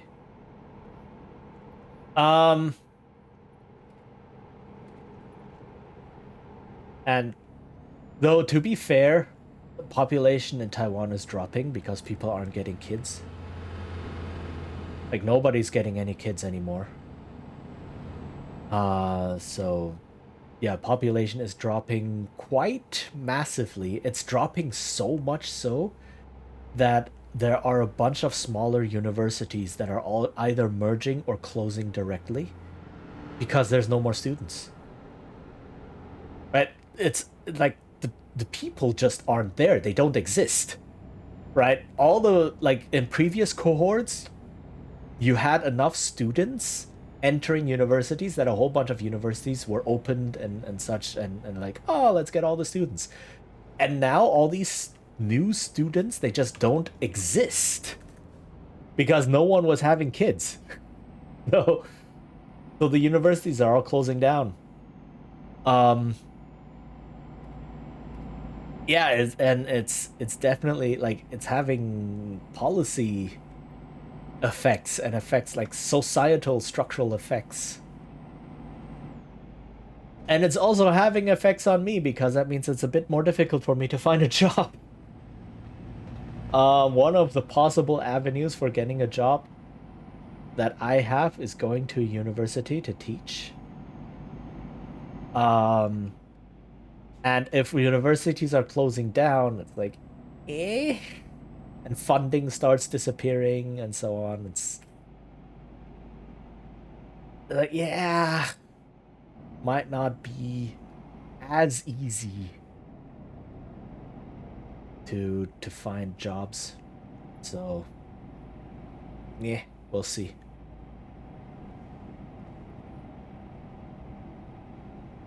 But yeah, it is also very interesting to just see all of that from a kind of observer point of view.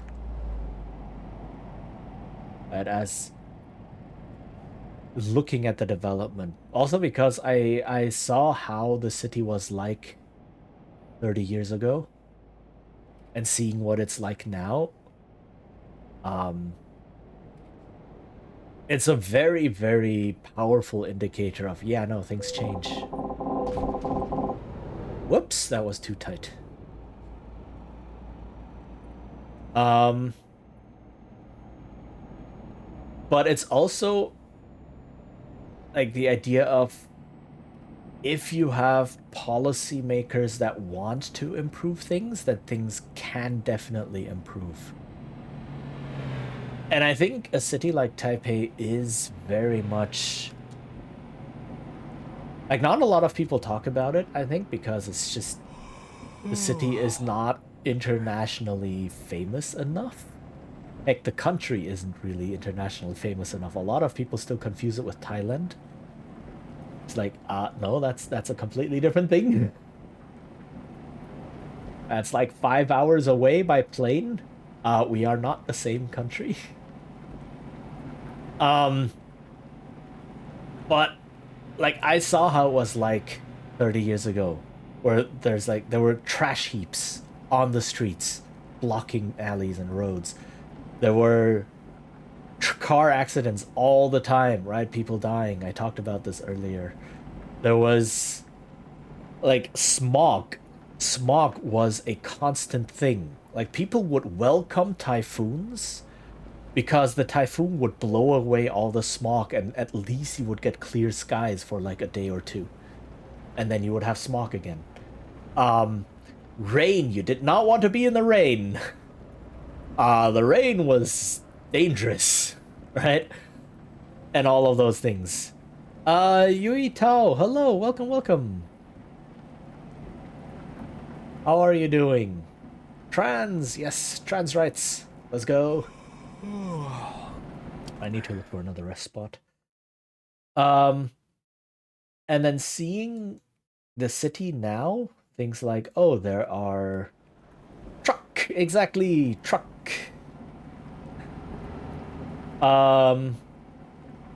Seeing things like, oh, they managed to, and it's all, a lot of it is regulation, right? They managed to get rid of trash heaps by regulating how trash disposal works, and a lot of funding and infrastructure. They built an entire metro network from the ground up. They're upgrading the bus fleet right now. They're constantly upgrading buses as well, but all the buses right now are being changed to electric buses, which, if you're gonna have electric vehicles, buses are some of the best places to start. Like, electric buses is an extremely smart investment for electric vehicles, because for buses, you pretty much know exactly how long and how far they will go. You can practically, you can plan, or you are planning where they will be at any given time, and which means you can put very precise bus recharging or battery exchange stations, because you know for a fact that this and that bus line, or these bus lines, all converge on this station, or they will all go past this spot, right? So let's put in a charging line. My town has electric buses. Yeah, it's awesome. It's so good, right? And you know exactly how far they will go. And even when you're designing the buses, you know exactly, yeah, our buses in this city will drive this and that far.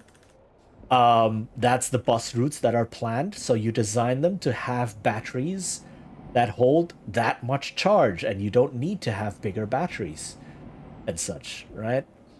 And it's really, really smart, and all of that. So the entire bus fleet right now is slowly getting upgraded to electric buses. So a lot of these things happening, which is really cool to see. Ads are happening soon. I will talk about my favorite change though about the city, which is the riverside parks. So I will do that after the ad, because I'm probably gonna rant again, or just talk and gush, and I don't want to do that during the ad. Also, spinny dinosaur. That's a cool one.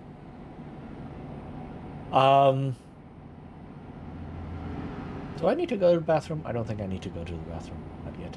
DAF truck based. I have seen one of those before. It's the only truck I know. Yeah.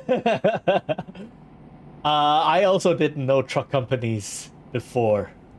That's the cool thing about this game, though. They have all of the official... Oh, it's a crocodile. I thought it was a dinosaur. Welp. Okay, the crocodile, yes. That's the good thing about this game. They have the official truck companies. Hold on. So let me enter the menus. And catalog. Truck Explorer. Let's go here. So can I switch company?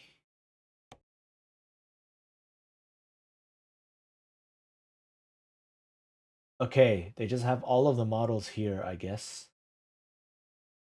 So they have DAF. I forgot what that stands for. And then they have Iveco. They have MAN,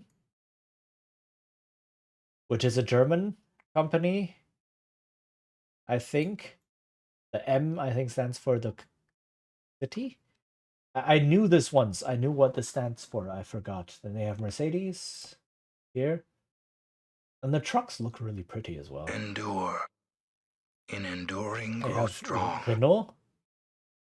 Renault trucks E-Tech 100% electric. Ooh. They have electric.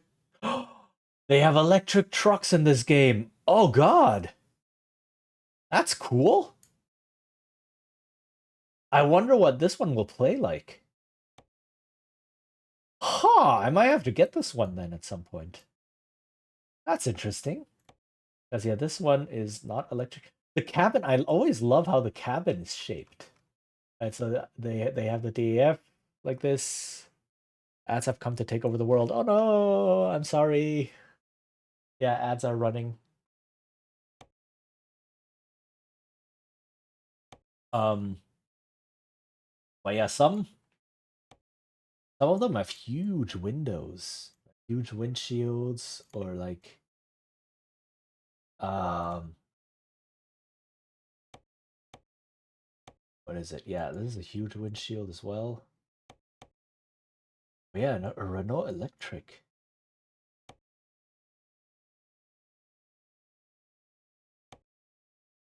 Okay, yeah, that's an electric motor. Definitely. Okay, that's interesting.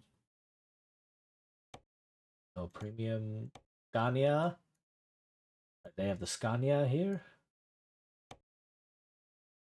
Volvo. Another one. I think that's it. Yeah, that's all the companies in this game. But yeah, they got the permission to use the actual companies and to use actual truck models in this game, which is pretty cool. So in Euro Truck Simulator 1, they didn't have that. They had like they had to have like different names for the so they got they have Mercedes trucks in there, for instance, but the Mercedes trucks are called like Valiant or something. It's not called Mercedes, it's called Valiant, and so they had to hide it like this. But here they got the actual companies, which is really cool. And I got an ad for electric bus company. The stream is listening. Twitch is listening to us. Seriously. It knows. But yeah, this is my truck. I kind of look at it. Oh, yeah, I can just walk around. It's like, yay, this is my truck.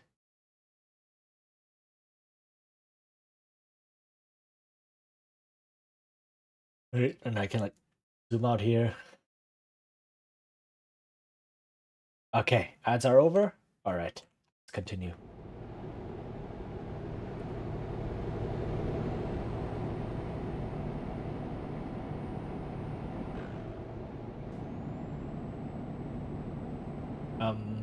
So yeah, that's a pretty cool part, and I learned a lot about how trucks function, and what all the settings do and such, from this game. So they do have like things concerning the driving experience itself. Freedom from the ads, yay! Yeah, I do apologize for the ads, but it's Twitch. Yeah. What is this? Escadra? Ah! Okay, oof, that was close.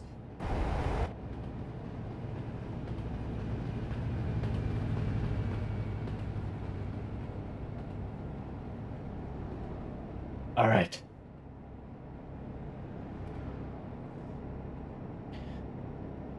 Like you can have things like the differential lock, and I learned what a differential was, how it works, what it means when you lock it, and all of that fun stuff. Right? Uh, like how the brakes on a truck work, and what all of the different parts do that you can set, because there's a lot of very fine-grained options concerning how the truck will work. Sideswipe. um and then you learn about them just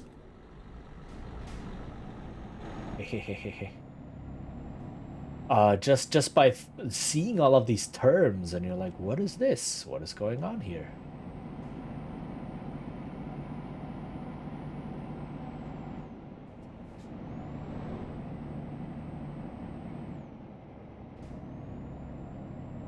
All right. We should be kind of close. Where are we? Are we still? We're still in Serbia. But yeah. Also, this game teaches you European geography, if that's not your forte. So right now we are in Serbia. Might be a bit hard to see. And we are going to cross this checkpoint here into Bulgaria and head to over here. Ruse. So yeah. Also teaches you a lot about about geography. Like, where are all these countries? What are these countries? Right? Even that Europe has like what, 47? 47 countries, if I'm not mistaken. You know, there's a lot. There's a lot to learn, a lot to go around.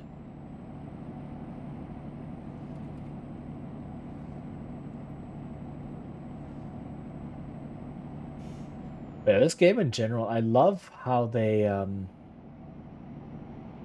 like they put a lot of work into it.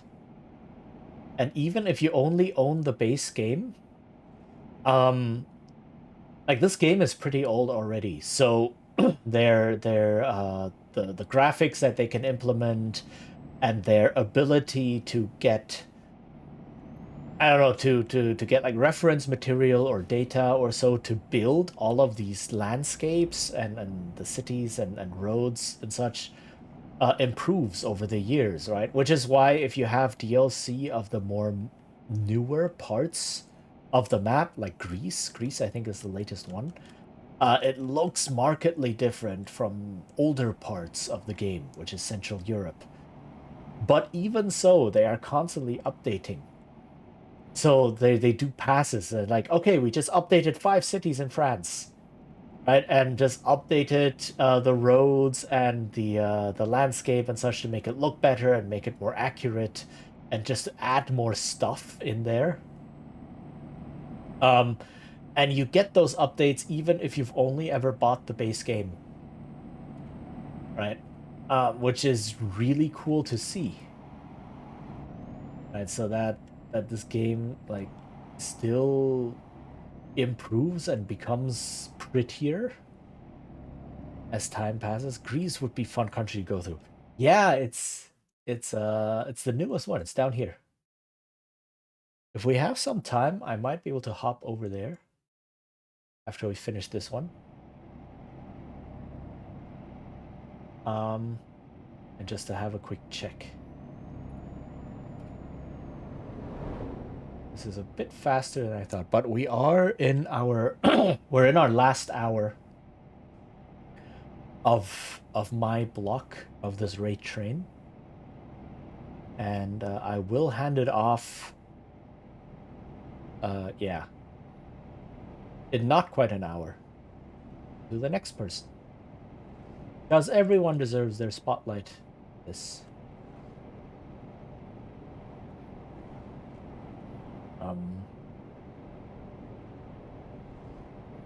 hello? Okay. Yeah, sometimes trucks over here are like, other trucks on the road are a bit, oh god, like that. They do that, and then I have to brake very hard.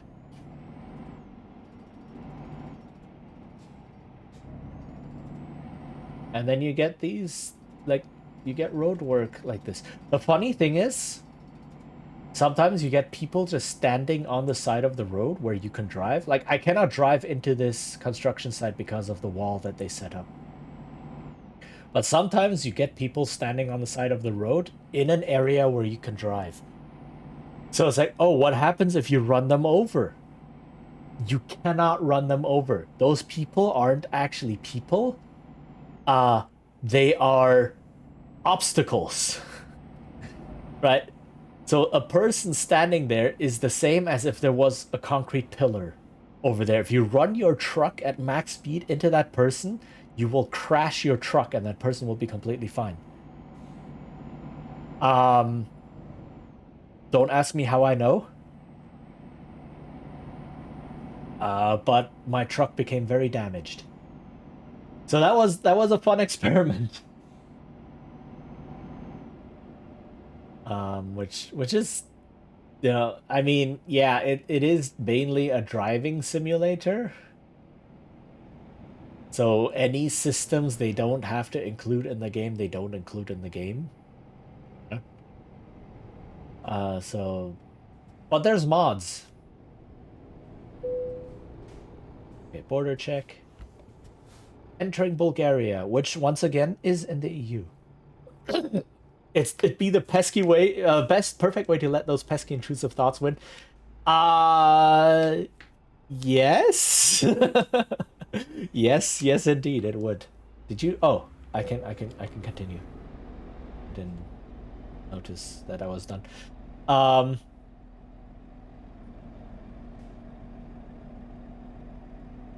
And there are, hold on, a lot of interesting mods for this though. Like some popular Saginaw ads. Oh, you didn't get any? I mean, that's okay, I guess. That's good.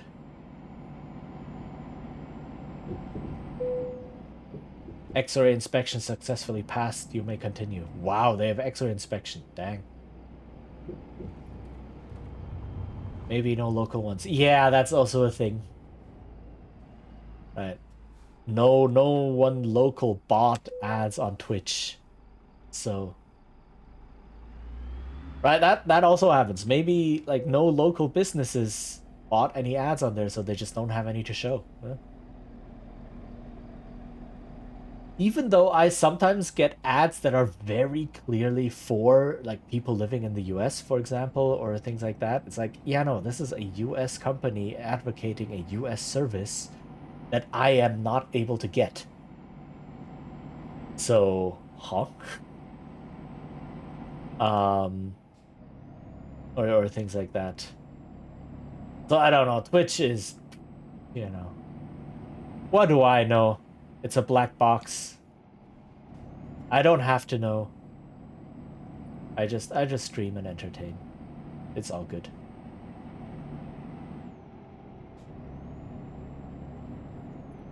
Okay. Why is it? Okay. Also, speeds in Europe are very, very interesting. Because speeds are determined, especially in like I mainly know this in Germany, but I've noticed this in like other places here as well as playing the game. I'm assuming it's accurate enough.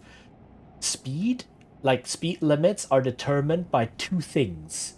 They are determined obviously by the signs that they put up, right? Saying if you can only drive 70, you can only drive 70. And by the way, this is kilometers per hour, so if you work in miles per hour, don't freak out. Be like, oh, 70, what the heck? No, this is kilometers per hour, which is a bit different. So obviously these signs, like the sign 60 over here says I can only drive 60, obviously. But speed limits are also determined by type of road. So roads in Europe, or at the very least in the EU generally, are divided into types. And was I supposed to go here? I think so. Where am I?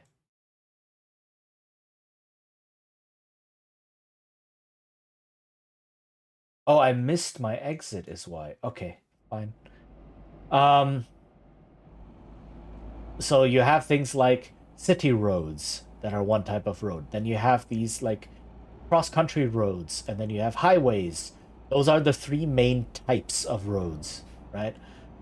You might have different gradations depending on the country and such, but those are the main types of roads.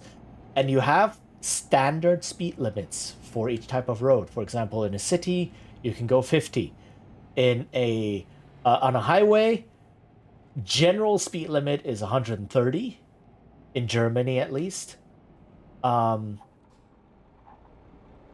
then the cross-country roads, depending on which type, is generally 100 or sometimes 70.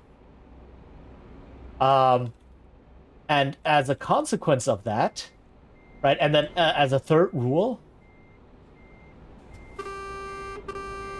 move. I'm not blocking her way. Move. Oh my god. These people. I swear. Okay. And a third rule is a speed limit determined by a sign only comes into effect at the height of the sign. So the 90 speed limit only comes into effect now as I'm passing the sign. Before that, it's not in effect. I thought the speed limits were bad. Yeah. The driving AI in this game is sometimes very creative and stubborn.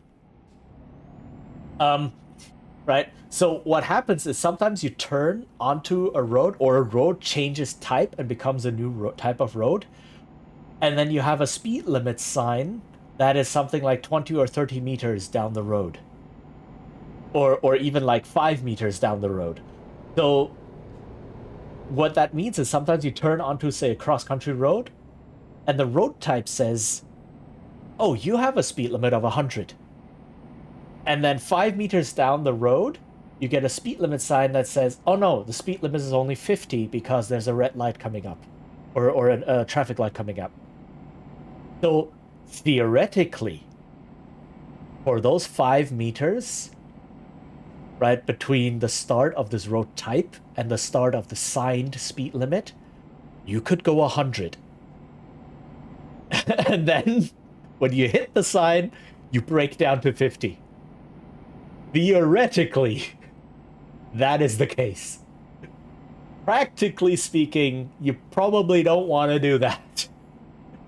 But it's fun to think about, like, weird kind of, not loopholes, but like the cracks in the laws that say, yeah, well, default speed limit is this, and then the sign speed limit doesn't come into effect until you pass the sign. Oh, my engine is busted. I have a vehicle malfunction. Awesome. I need to go fix my car. But we'll deliver this first. Right, and so on. So it's pretty fun to realize that these cracks exist. And then obviously in Germany, most highways don't have a speed limit. Right? They do, however, have a suggested speed. So 130, which is... What is 130? 80? 80 miles per hour? Roughly. Right, so highways in Germany and Europe in general, they say limit or suggested speed 120, 130, which is like 75 to 80 miles. And that is not officially minimum speed, but if you go much slower than that, you have to be aware that you are probably holding up traffic and you have to stick to the right lane no matter what. Right? No overtaking for you, no nothing. If you only drive 80 on a highway, like 80 kilometers. So 130 is kind of the default speed, and then for many sections of like German highway there is no speed limit. So people go 200 and things like that. 200 is how many miles? I don't know. What is 200 kilometers in miles? 0.6? Like 140? No, 130. 130 is 65. 125-ish. So 200 kilometers per hour is about 125-ish miles per hour. Yeah.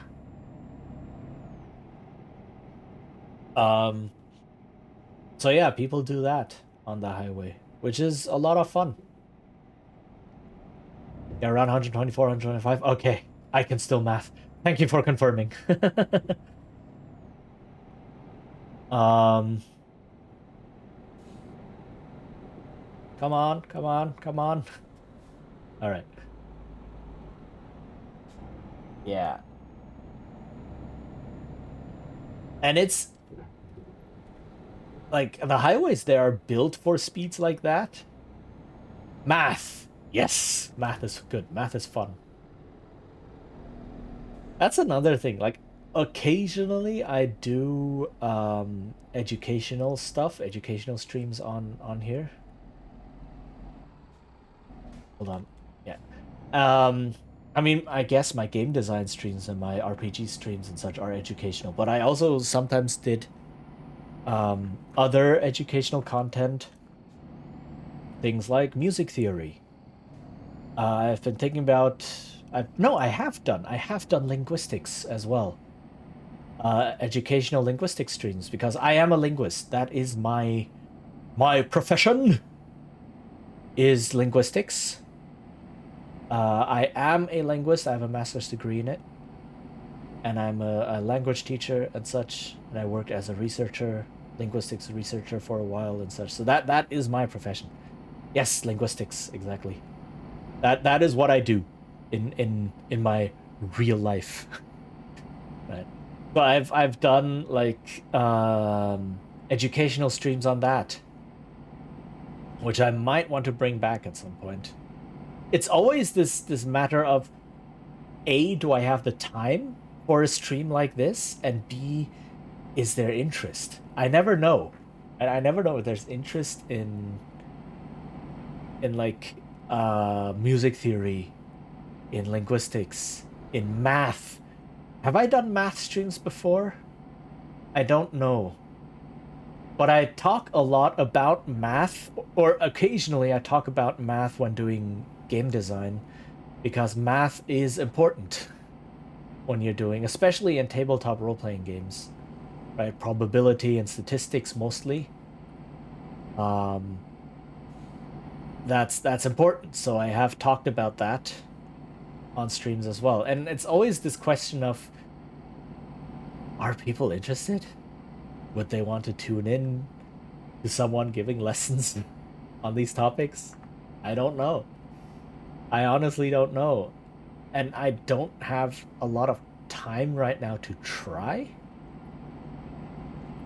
But I might bring that back when I have more time to maybe add another stream per week. So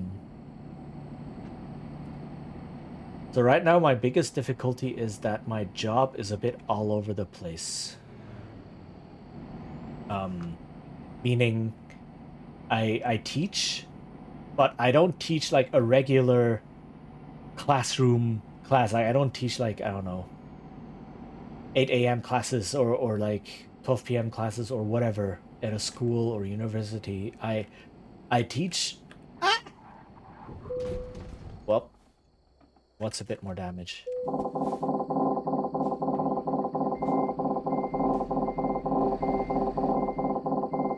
Okay. My truck is freaking out. Okay.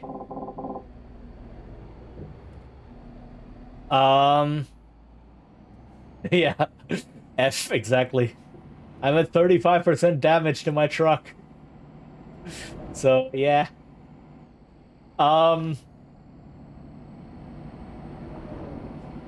was I talking about? Teaching, right. So I teach like different people on one-on-one classes, which means they only have time at different slots. So it's like, oh, I teach Wednesday evenings, and then I teach Thursday mornings, and then I teach, I don't know, Monday afternoons, and so it's very much all over the place. And because I don't work in semesters, I work in whenever someone's interested and buys a couple of classes, then I teach, right? I never know when I'm gonna get a new student or when a student just decides to stop. So that really messes with my ability to plan a fixed schedule. Like, I'm already glad that I get 2 days of streaming pretty regularly, even though then sometimes I have to, like, not. Right? Like, I don't know if I'll be able to stream tomorrow. I usually stream on Mondays. I might be. I should be. But there is something I need to prepare. So basically, I also sing. I sing in a choir right now, and this choir is I'm running out of fuel. Oh, everything is going wrong. Okay, there's a fuel station here. Okay. This choir right now is for an opera. So we are preparing a performance of a Wagner opera. An actual performance. Like, we will be on stage as background characters and we will sing as such. Pretty exciting. But that does mean that we have to learn the entire freaking opera and sing everything, right? And on Monday we have rehearsal every Monday, and this coming Monday is the first time the conductor is going to appear in front of us, right? So before that, we've just been practicing with like a choir master who went through everything. But the choir master is not the one making all the final decisions or the one like running the show, etc. The people running the show are the director and the conductor. And tomorrow will be the very first time the conductor is going to lead us, basically. And if we don't know what we're doing by that point, then I don't know. It's not going to be a good look. Right. So need to like put my back into it a little bit and learn it. And such. So that's a big thing. So I have to see if I have some time until tomorrow evening to prepare the opera a little bit more. Which is why I may not be able to stream. I will have to see. It's sadly, it is setting priorities, and right now stream is the thing that needs to get cut if I have to prioritize. I wish it weren't the case. I wish I could focus more on streaming. But that will preclude at the moment something like a more stable job. And yeah, not a huge massive project. Like, wish you best of luck with your choir. Thank you. I mean, we are performing in September. So by that time, it'll be done. So right after September, it's like, we're all good. Which is also why I'm planning to run a couple of role-playing games for friends and such later this year. I said later this year. What I mean is basically after the big opera performance, when I have time to focus on other things again.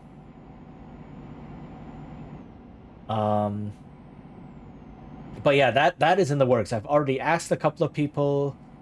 I've found systems that I want to run, and I'm reading through them now. And slowly getting ideas of what to do. And that is definitely in the works. That is what I do. I do TTRPGs. It's my thing, TM. And also, as a note, when I say TTRPG, I emphatically mean not Dungeons and Dragons. Because for one, there are enough other people playing Dungeons and Dragons out there. And for two, I I don't like it. I don't like D&D, to be completely honest. I like other games more, which is like, you know, there's a lot of RPGs out there.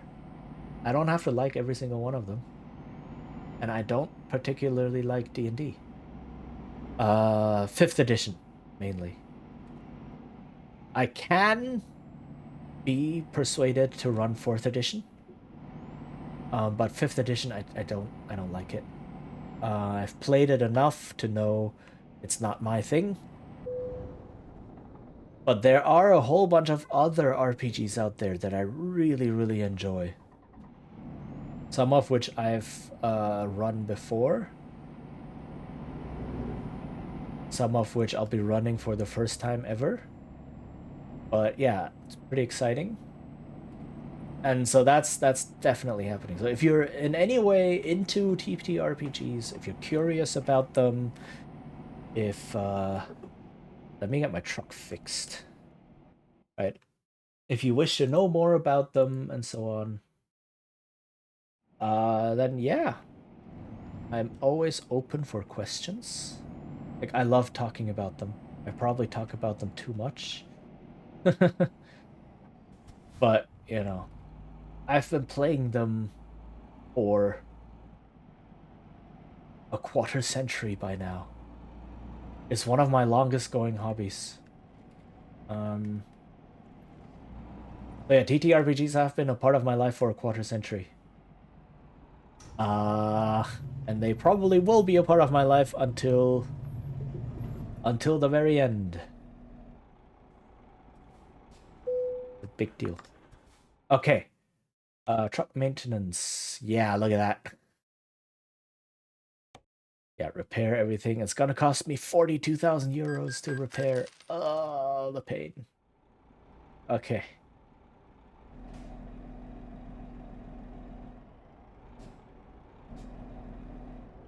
What gear am I in? Oh, that explains it. I'm in a very high gear.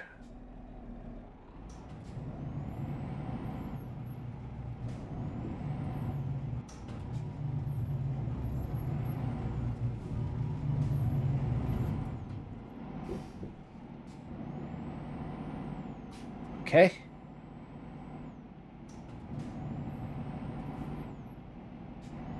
Let's head back out. I think I will just be about to finish this delivery by the time I need to raid out. So, sorry, but probably no grease today.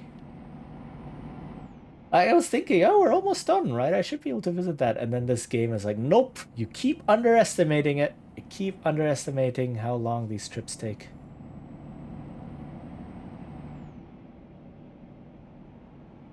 Oh, thank you for the hydrate. Yeah, very good. Thank you, thank you.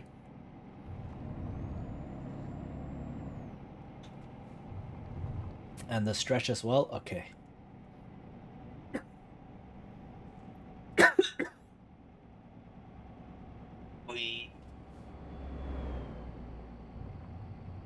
Oh, okay, yeah, I needed that.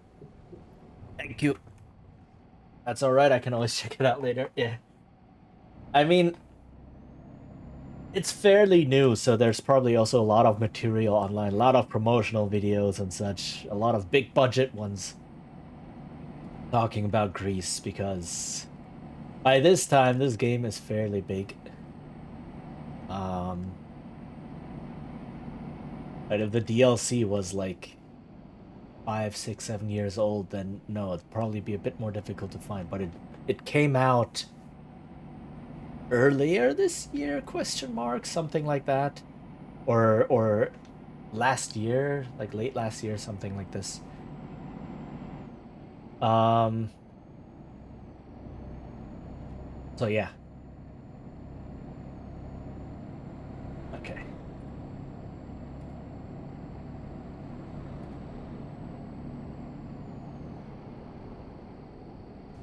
I hope we're close. Oh yeah. Oh yeah. I have about 20 something minutes left.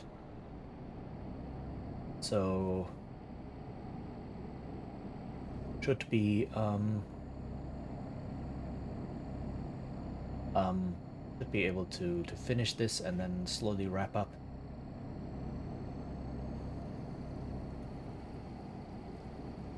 Also, I'm spotting rain again. Yay.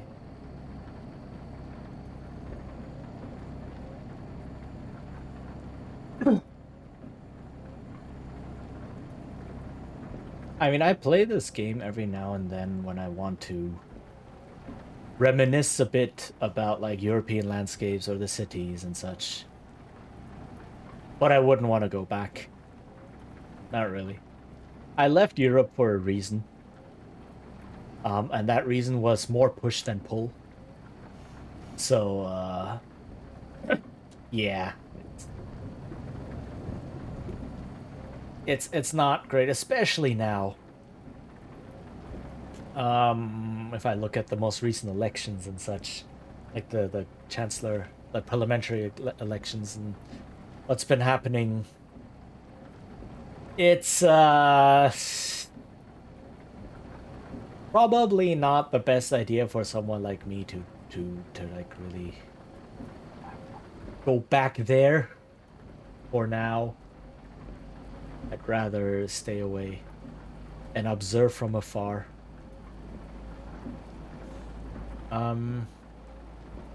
Because yeah, it's how do I say?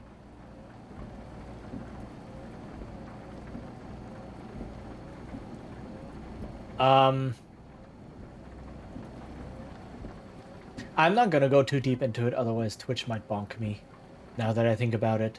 I was thinking of how to phrase things. It's like, yeah, no, it's just gonna come out convoluted and weird and like, what am I talking about? So yeah, I'm just... Suffice to say that the most recent parliamentary elections in Germany have, and other places in Europe as well. Oh, I'm speeding? Okay. Fine.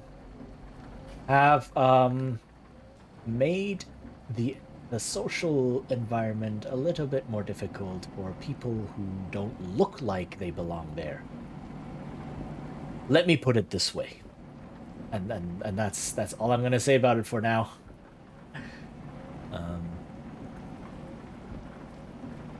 So yeah. So I have this game basically to tide me over.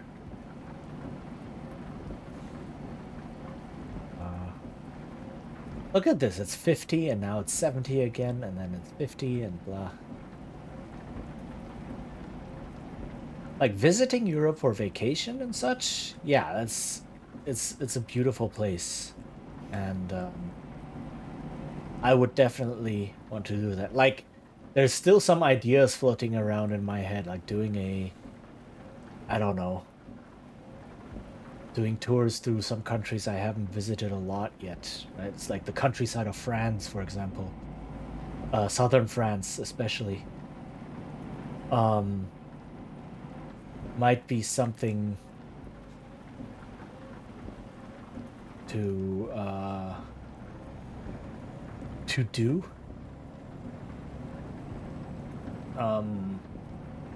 Or heck, I haven't been to a lot of Eastern Europe, but then on the other hand, right now might not be the best time to go there. I look at Poland and Romania, and even Bulgaria, where that's headed. The Czech Republic, it's like, even Italy. I will think about it like 5 times before deciding on a trip there. So yeah, it sucks. It sucks not belonging to the majority, in a way. Well, no, that came out wrong. It sucks that it's not it. I wish I were something else. No, that's not what I'm saying. It sucks that being in a minority gets you the treatment that it gets you. That's what I'm saying. So I'm not saying, oh, there's wrong with being non-white or whatever. No, it's the systemic issues. It's always the systemic issues. So please don't take anything out of context. And it's the different treatments that happen and the systems behind them that encourage and perpetuate such treatments that are the problem. And of course, the people participating in them.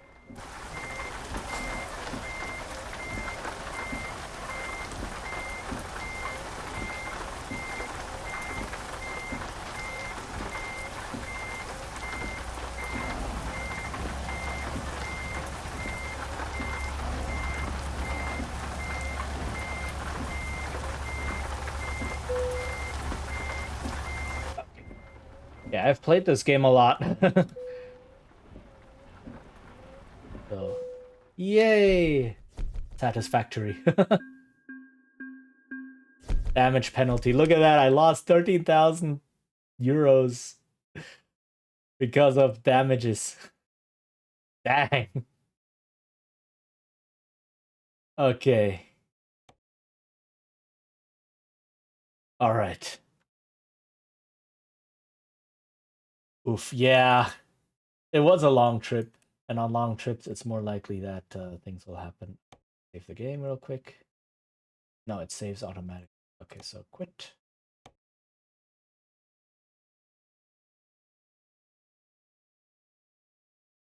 Oop. All right. Let's head back here.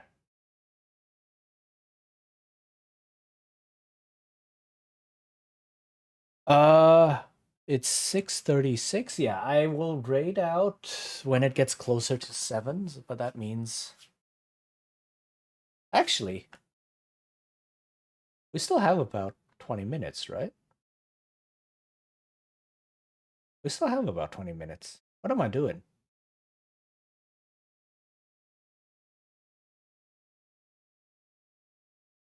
But yeah, it's about time to like slowly wrap up.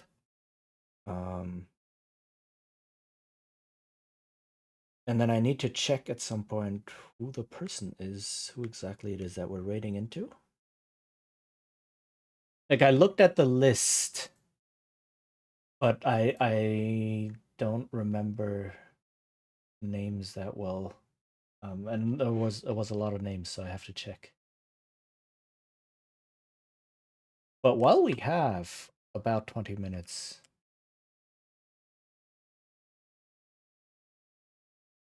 let me go back here. Why not?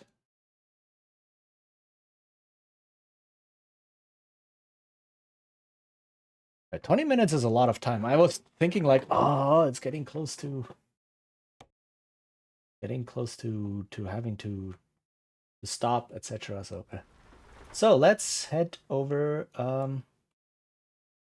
Mouse wheel, come on. Is it possible to go to Crete? It's possible to go to Crete. I haven't been there yet though. Is there fast travel?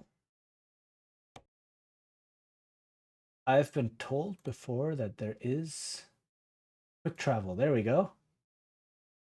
And I can only travel to cities I have explored. So I've explored Athens.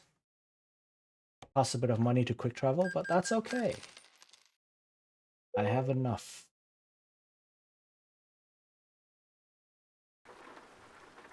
And it's raining.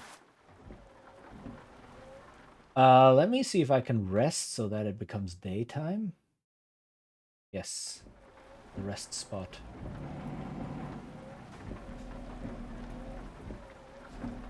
Because why not? If we have a bit of time, why not just use it? We can wind down like this. It's okay.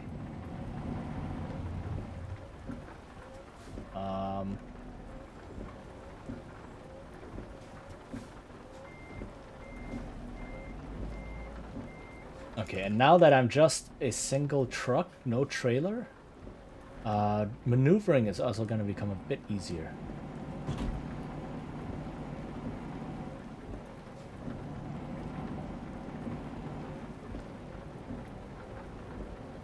Okay.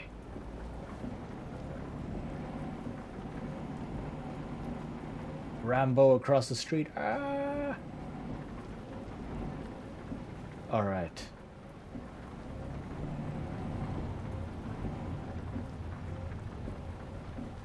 Empty field, but I guess we can rest here. All right. It's still raining, but yeah, at least now we can see things.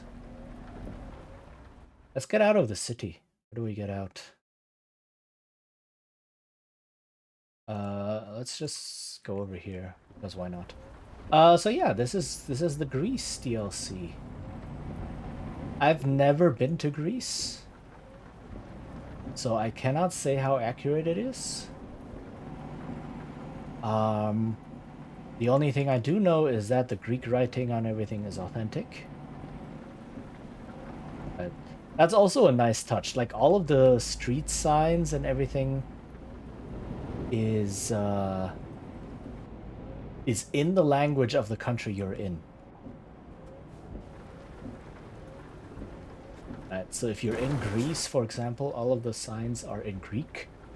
If you're in Russia, all of the signs are in Russian, and they use like Cyrillic and all that. Would be a cool application if they added natural disasters. Oof. That might be a bit much to implement into this game. Because like none of these things are dynamic. But everything you see here, all of the houses, all of the trees, all the signs and everything, they're all just static background. The only dynamic things are basically the other cars. Trucking through a tornado.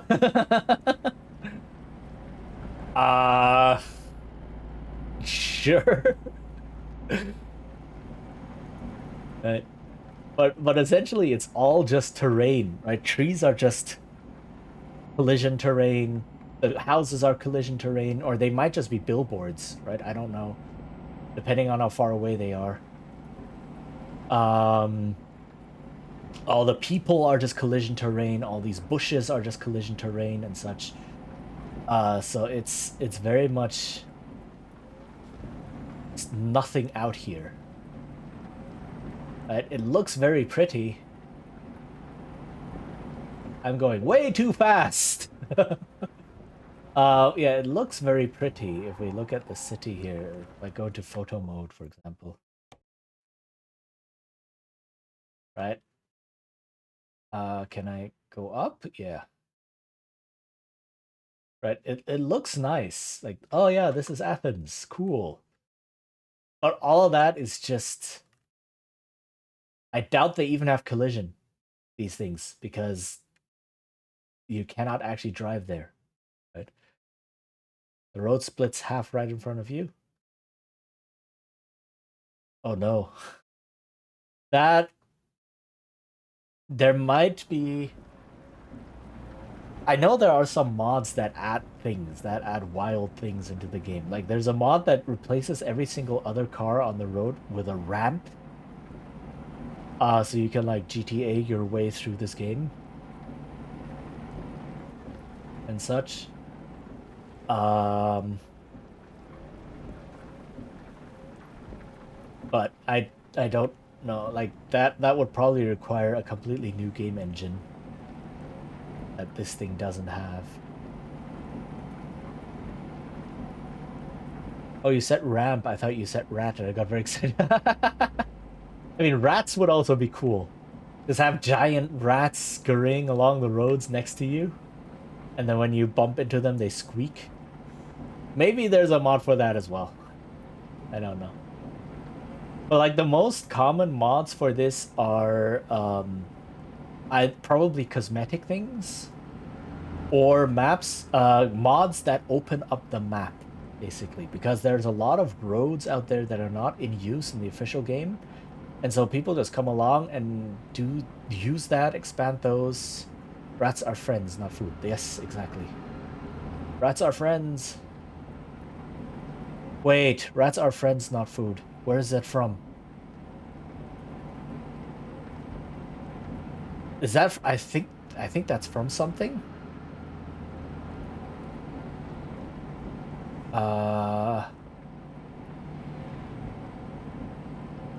Is that from? I may have heard that in the context of V Rising. Rats are the coolest little friends. They are.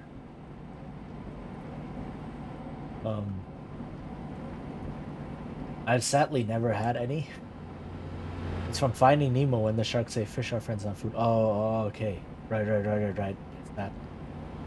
But I swear I've heard that specifically with rats. I've heard that in the context of other of some game or so.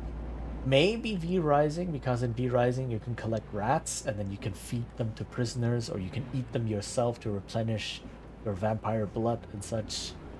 So rats are friends, not food. There's a family of rats that live in a hedge by my house, and they look to eat. Oh, they like to eat from my bird feeder. Haha, nice. If you could like put a bird feeder closer to them or something. Oh, that's pretty cool. I'm not sure if we get a lot of rats here. We get like stray cats. We get things like monkeys.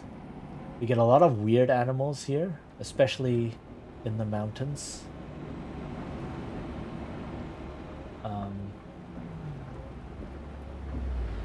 We get an animal I recently learned existed, the masked palm civet. Specifically the Formosan masked palm civet. I didn't know that one was a thing. Okay. Do you know what those are? They look really cool. Dang, okay. I learned about those like a couple weeks ago because one of them was sitting in our backyard. Just randomly. I thought it was a cat, but it's like it doesn't quite sound like a cat. So I look outside and I see this weird animal that looks like a cross between like a lemur and a raccoon and a cat just sitting there on its butt, holding something in its hand and eating it. It was pretty wild. Yeah, binturongs. I don't know what those are. I'll have to look that up. Bintu.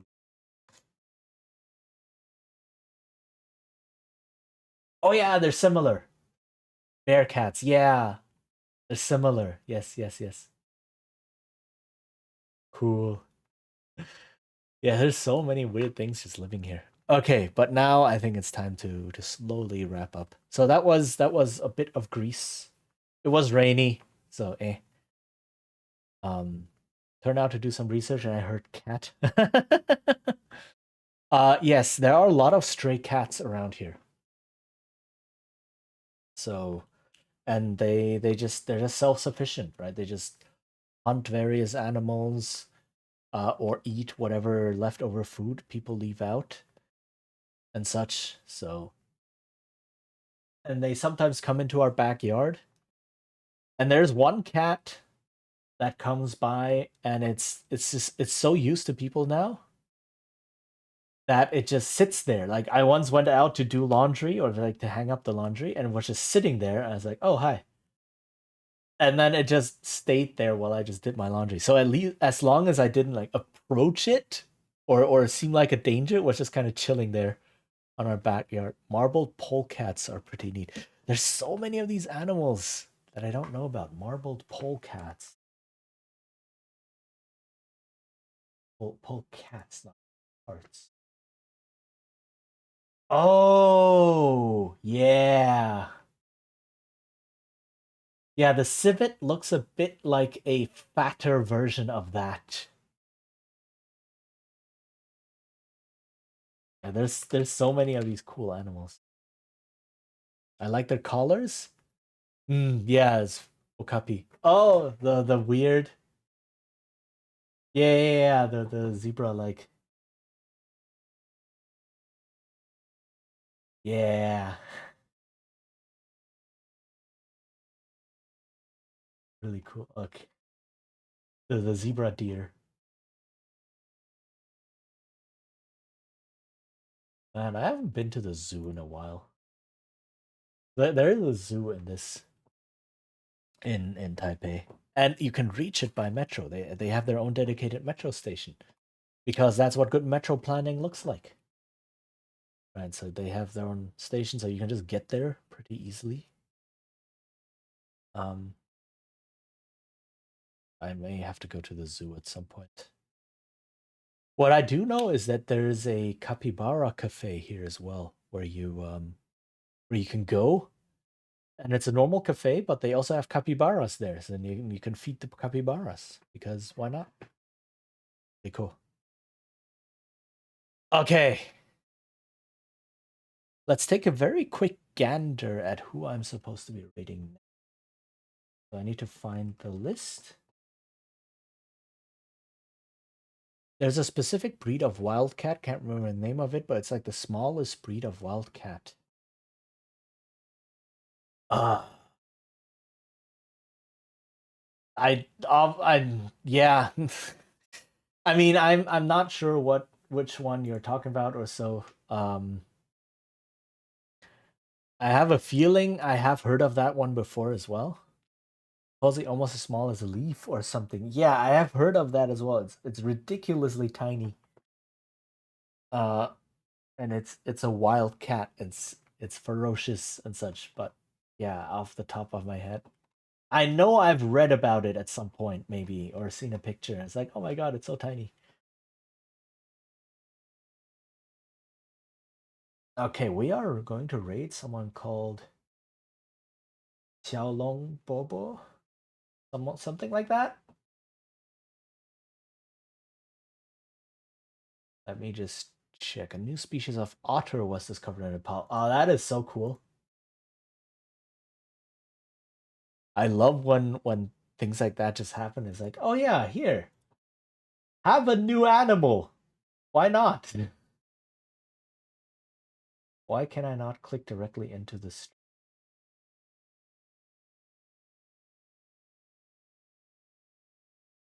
Oh, because it was an ad. Ads will appear in about 2 minutes. No, they will not. I will snooze and then get ready to. Okay, while we're at all of this, let me quickly shout out the person who organized all of this. If you do not know, this whole thing was organized by, let me get the name right. Lucy Farah Malane. Is that the Twitch name as well?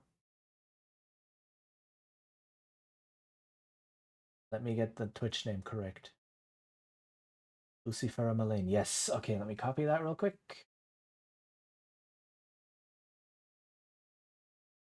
Oop. So this whole BIPOC Pride raid train was organized here. So yeah. Go say thank you as well. And then the person we're going to be raiding next is called Xiaolong Bobo, I think. Something like that. It feels like it's sort of a Chinese name-ish. So yeah. It's called the Rusty Spotted Cat. Rusty Spotted Cat. Now I'm curious.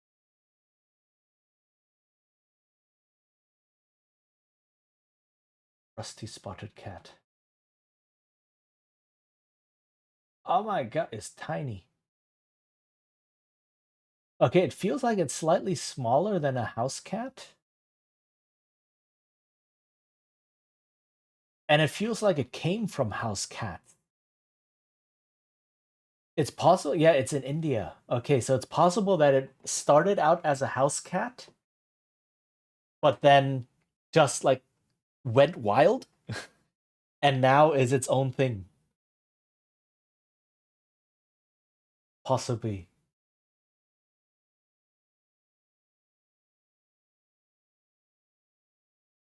It feels like, I don't know, I'm reading through.